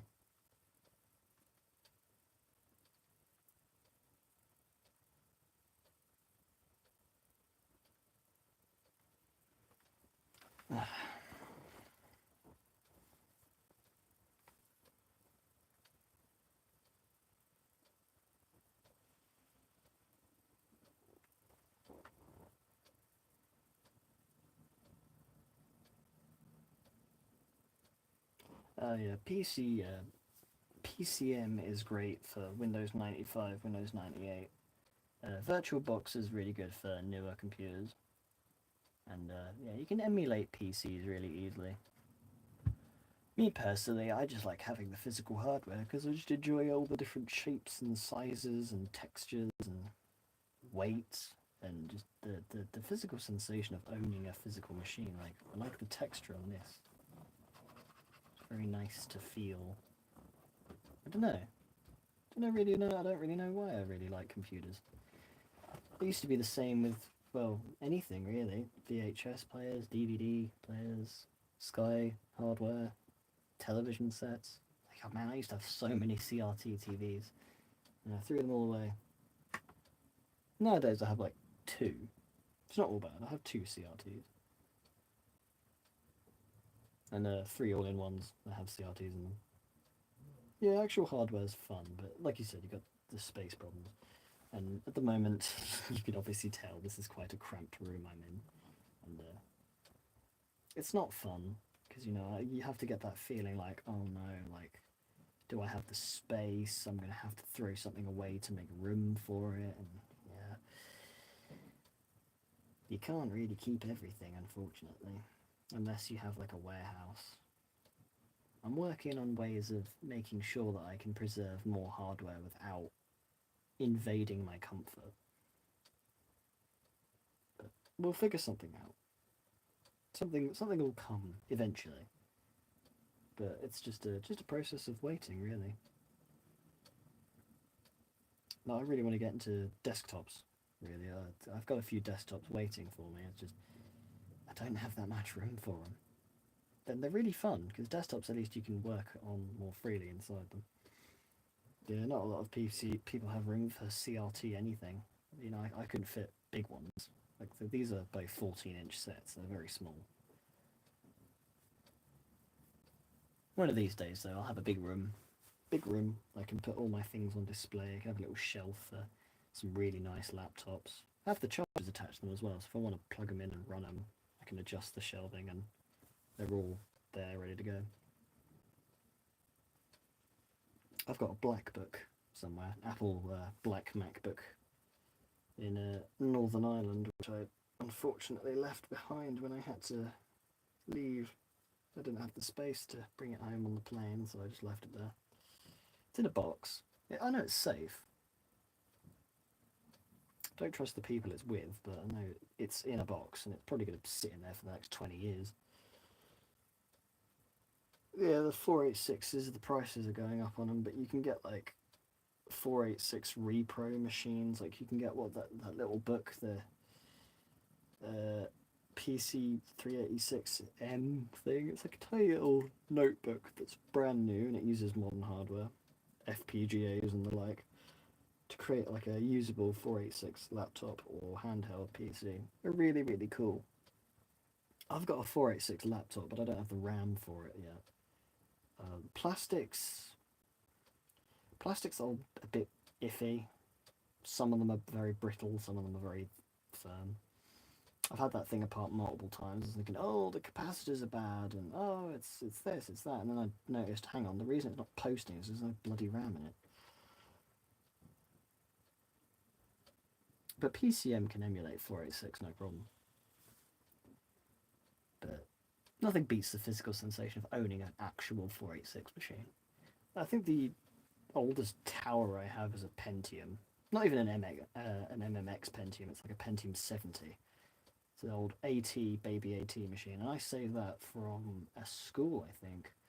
They were throwing it away, and I had the choice of that and a Sempron tower.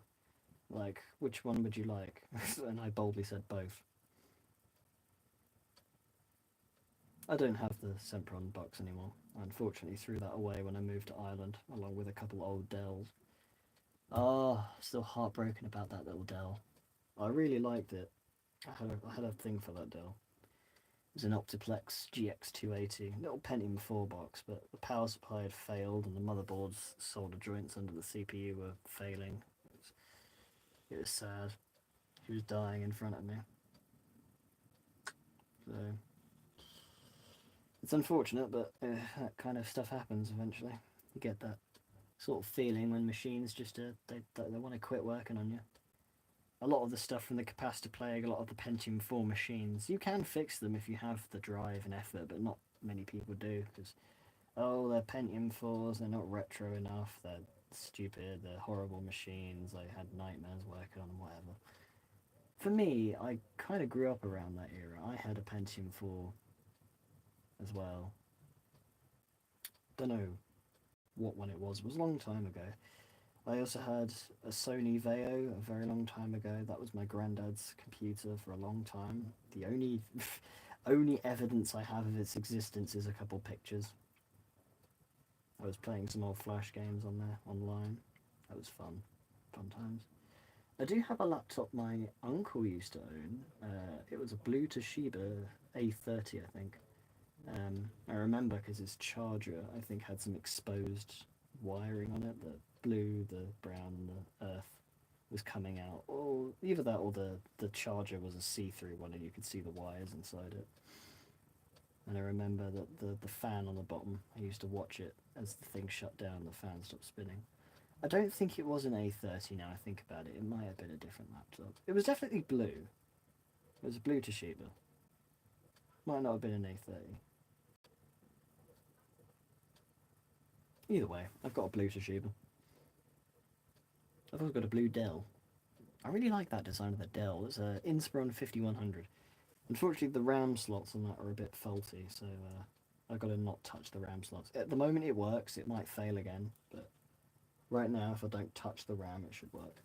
The same with the Inspiron 510M. All these old laptops are starting to have cold solder joints and whatnot, because these were made when the lead-free solder thing came into effect. No more lead in solder, no more lead in electronics. That's why the older laptops like to work a bit longer. These old Dells, electrically, they're indestructible. That's if the batteries don't get to them. The batteries like to leak.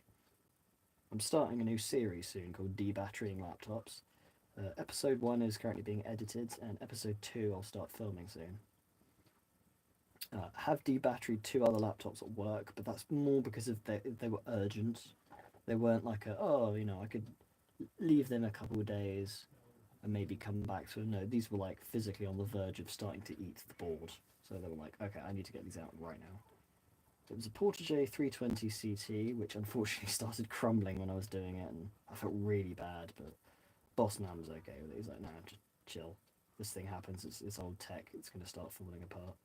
And then the other one was a Satellite 110 CT, and that was beautiful. That thing just came apart with no arguments. Like it just popped straight apart. All the parts came off. It's a bit complicated, but like all of the bits just unplugged, disconnected really easily. With the 110, you actually had to take the video card out with the screen. It was a bit weird. I'm not sure what they want to do with the satellite 110, but I'll replace the Portage because I feel really guilty. So I'm going to get him a Latitude CP. Fresh battery, SSD, maxed out the RAM, get him a charger, maybe a floppy disk drive and a CD-ROM, and yeah, make sure that all works, and get him a charger. Yeah, there we go. Just saying that's all finished now. It's going to reboot into Windows 7 and we can start setting it up. And yeah, I have so many Windows 7 machines. It's getting a bit crazy now.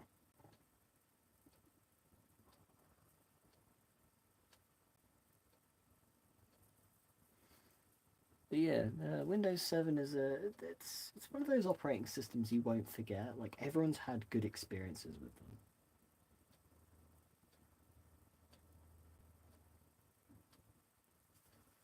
I miss Windows 7. It was those were the days. Like I remember the transition that we made from XP to 7. It was just so weird. Like all the computers were changed, all the monitors were changed, and me going into the IT room after the revamp, I was like, wow, all these machines are so new.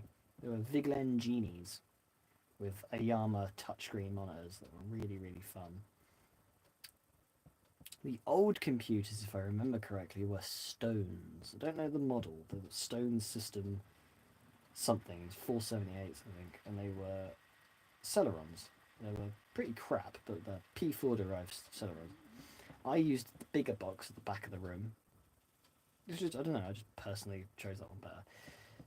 It was a MIDI tower. The rest were all small form factor computers. That was a mid tower. And I remember correctly because I always had to struggle plugging the headphones into it because I had to go around the back all the time as a kid. That was fun. We also used to have these RN PCs with CRT monitors, but those were phased out when I was in year 5. So we were getting rid of those, and there was a huge pile of them in the IT room, all the monitors and all the towers and all the machines just waiting for recycling. I had a couple of machines with CRT monitors laying around. They were also RMs. I think they were all RMs. Oh no, one was a Think Center, IBM. And well, I remember one was either an Ayama CRT or a Hitachi or Samsung or Hyundai. Did Hyundai make monitors? I remember Hyundai made some sort of PC thing. Might have even been a Mitsubishi Diamondtron. I don't know. I do not recall.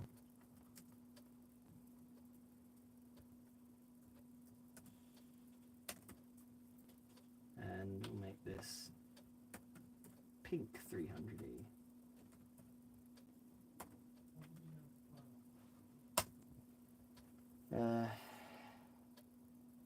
Core 2. Yeah, Core 2 quads are generally better than the Core 2 duos. The duos are more plentiful though. You could pick up a Dell Optiplex G380, super cheap. I had to scrap a couple of those Dells last week actually. It's quite depressing. I did keep one, it was a really nasty one though. It's got like this brown stuff like embedded in the case. It's disgusting. I can't wait to take the airline to it and just blow all that crap out of it. The computer internally is nice. It's just around the outside. It looks like it's been left in a barn or a factory, maybe. A farm computer. We replaced the guy's computer for him. Maybe it'll come back one day in the same condition. It wants a password off of me, but I'm going to skip that. And again, the date and time are wrong, so let's change that.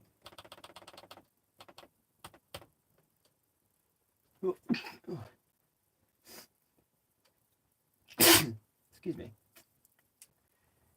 It's June 8th. And time check, it is 15:48. Or in this case, it is Well, if 1300 is 1, 14 is 2, that would be 3. It is 348 BST. And almost soon to... Oh, thank you. Almost time to sign off. It has been fun. Definitely more fun than I normally have with streams, especially when my soldering goes wrong. Don't solder on stream. It's a very bad idea. Unless, of course, you're experienced and you wouldn't have any problems. But as a novice, probably the stress gets you the most and you just can't concentrate properly because you're always thinking, oh, I need to make sure that I'm doing this, this, this, and this.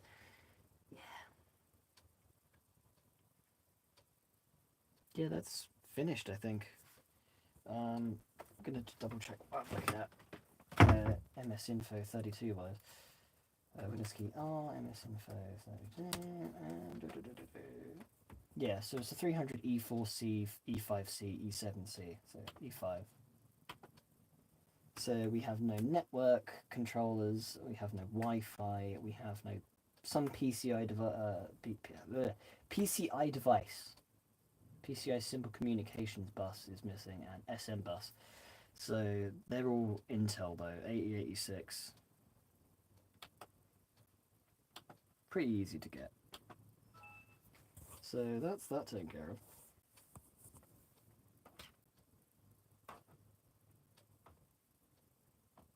Yeah, and that's that. So I think that's all of the machines now taken care of. They've all got operating systems on them. At some stage in the future, I will try installing OSs on more things, but I don't know. I kind of want to fix these ones before I go about installing an OS on them, because they're in all various states of destroyed.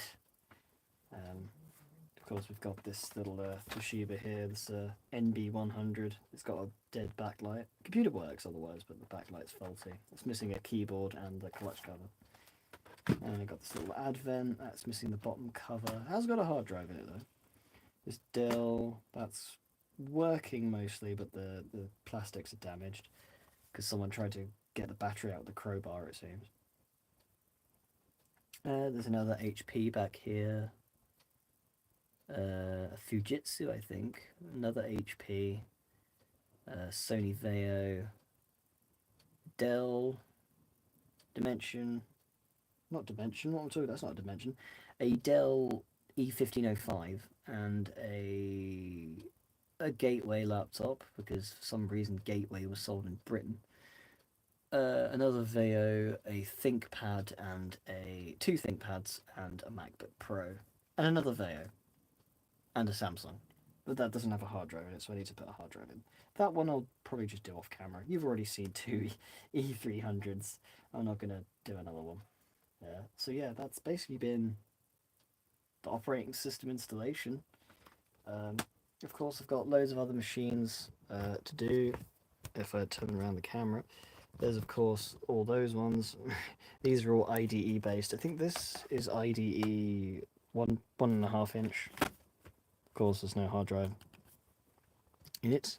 That's the only requirement for taking things home from work, just no hard drives. They could leave everything else behind. They don't want the RAM or anything out of them. Just as long as there's no customer data, we are all good. That PlayStation 3, that also came from the same place. That's backwards compatible model. A CCH CO3, I think. That Amstrad emailer is broken. I need to fix that, so that might show up in an episode of Let's Fix It Live. That's the Vaio TP3 up there, that round thing. They've got some more machines under there. That Skybox does work. I don't know why I still have it. It's just a very old Skybox. Those cameras don't work. That fan doesn't work.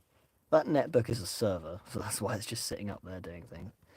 A bunch of phones. Everything in there I think works. Everything that's broken is in the cupboard behind me. Yeah, aside from that, everything else works. I've got a bunch of other things in this bag, mostly just GPUs and stuff. In fact, why not? Let's do a little unboxing haul like video, shall we? Let's spin that around. Yeah, let's show off what my latest rescues are. These are all just parts, no computers. These are just parts I took out some scrap computers. So we've got these. I don't know if these light up or not. They probably don't. But we've got these lovely little orange and see-through translucent Akasa fans. A little bit dusty, but I can clean those out with the airline. This is a fan that was a sort of jerry-rig attached to a graphics card. It was an MSI GPU of some sort. And this was the fan that was cooling that down. It was a wood screw though, so I was like, oh, I'll keep the screw, but then it was a wood screw. I was like, oh, that's going to damage the heatsink, so I got rid of it. The second one of those fans. These came out of two separate towers, but I want to put it in one tower which has two 90mm exhausts on the back. So that'll be fun. We've got this, which is another fan, just a cheap brushless sleeve bearing fan, Meiji Precision. So just a cheap Chinese manufactured case fan. Not saying it's bad, but it's a useful fan if it's not noisy. We've got, oh, it's a bit big. We've got this. This is an Asus Nvidia Eon GTX 275 graphics card. It's huge. You can see the fan is a full-on blower. This graphics card was useless. They're like, oh no, we don't want that. That's way too old. It's a double DVI. It's got this little port on the back. I don't know what that is. Oh, that might be S-Video or the 3D glasses connector. It's SLI as well, so you could SLI something. I do have plans to build an SLI computer. I have a SLI capable motherboard that I pulled from another e-waste centre, an Asus board. This is a Power Color AMD Radeon HD 7970, another massive video card, also SLIable. This is again really powerful, so it needs the extra power connectors. I don't know how old this is. It's probably a very old video card. It's got a mini display port in the back though. And HDMI, 2 DVIs, analog of course. Yeah, so that's that. Two huge GPUs. What else do I have? Microsoft Office 2019 for a PC. Don't know if it'll work, but I like the packaging. What else? Oh. A set of eMachines speakers. Now I have a computer that these go to, an eMachines 370. So those will be a very nice addition to that. I don't have an eMachines monitor, but we'll try and get hold of as many peripherals as possible, get a proper eMachines period correct setup going. That'd be really cool. I think that's everything. Yeah, that is everything. I did get a whole bunch of SSDs and hard drives that are not dead, but in poor enough condition that we don't want them. They are all wiped, of course, as per guidelines and whatnot, regulations. It is, yes. I just want to double check, because I can't obviously read the chat on the phone for some reason. It doesn't work. But yeah, that's everything. Everything's a mess in here at the moment, obviously. I'm in the middle of tidying things up. But that appears to be the stream. That's everything I had installed. We've installed operating systems on the computers that we needed to do. And of course, you got to see the latest insight into my e-waste procuring procedures. Lots of GPUs, lots of parts, a couple of motherboards as well. No cases. I haven't found any use for any of the cases we get, and they're all really beaten up and battered. So I tend to just launch those into the metal bin. But yeah, we have plans to build, upgrade, make some computers happier, and a plan to take as many of you as, along for the ride as possible. We'll do some more videos, some more streams, trying to get a bit more active again. I have been neglecting the YouTube side of things more lately. You could also check out other social medias. I am active on TikTok as well, so you'll see those little shorts I make on computers. So they're all nice and fun. So yes, I will bid you farewell. This has been a fairly successful live stream, and I will see you all in the next one. See you around.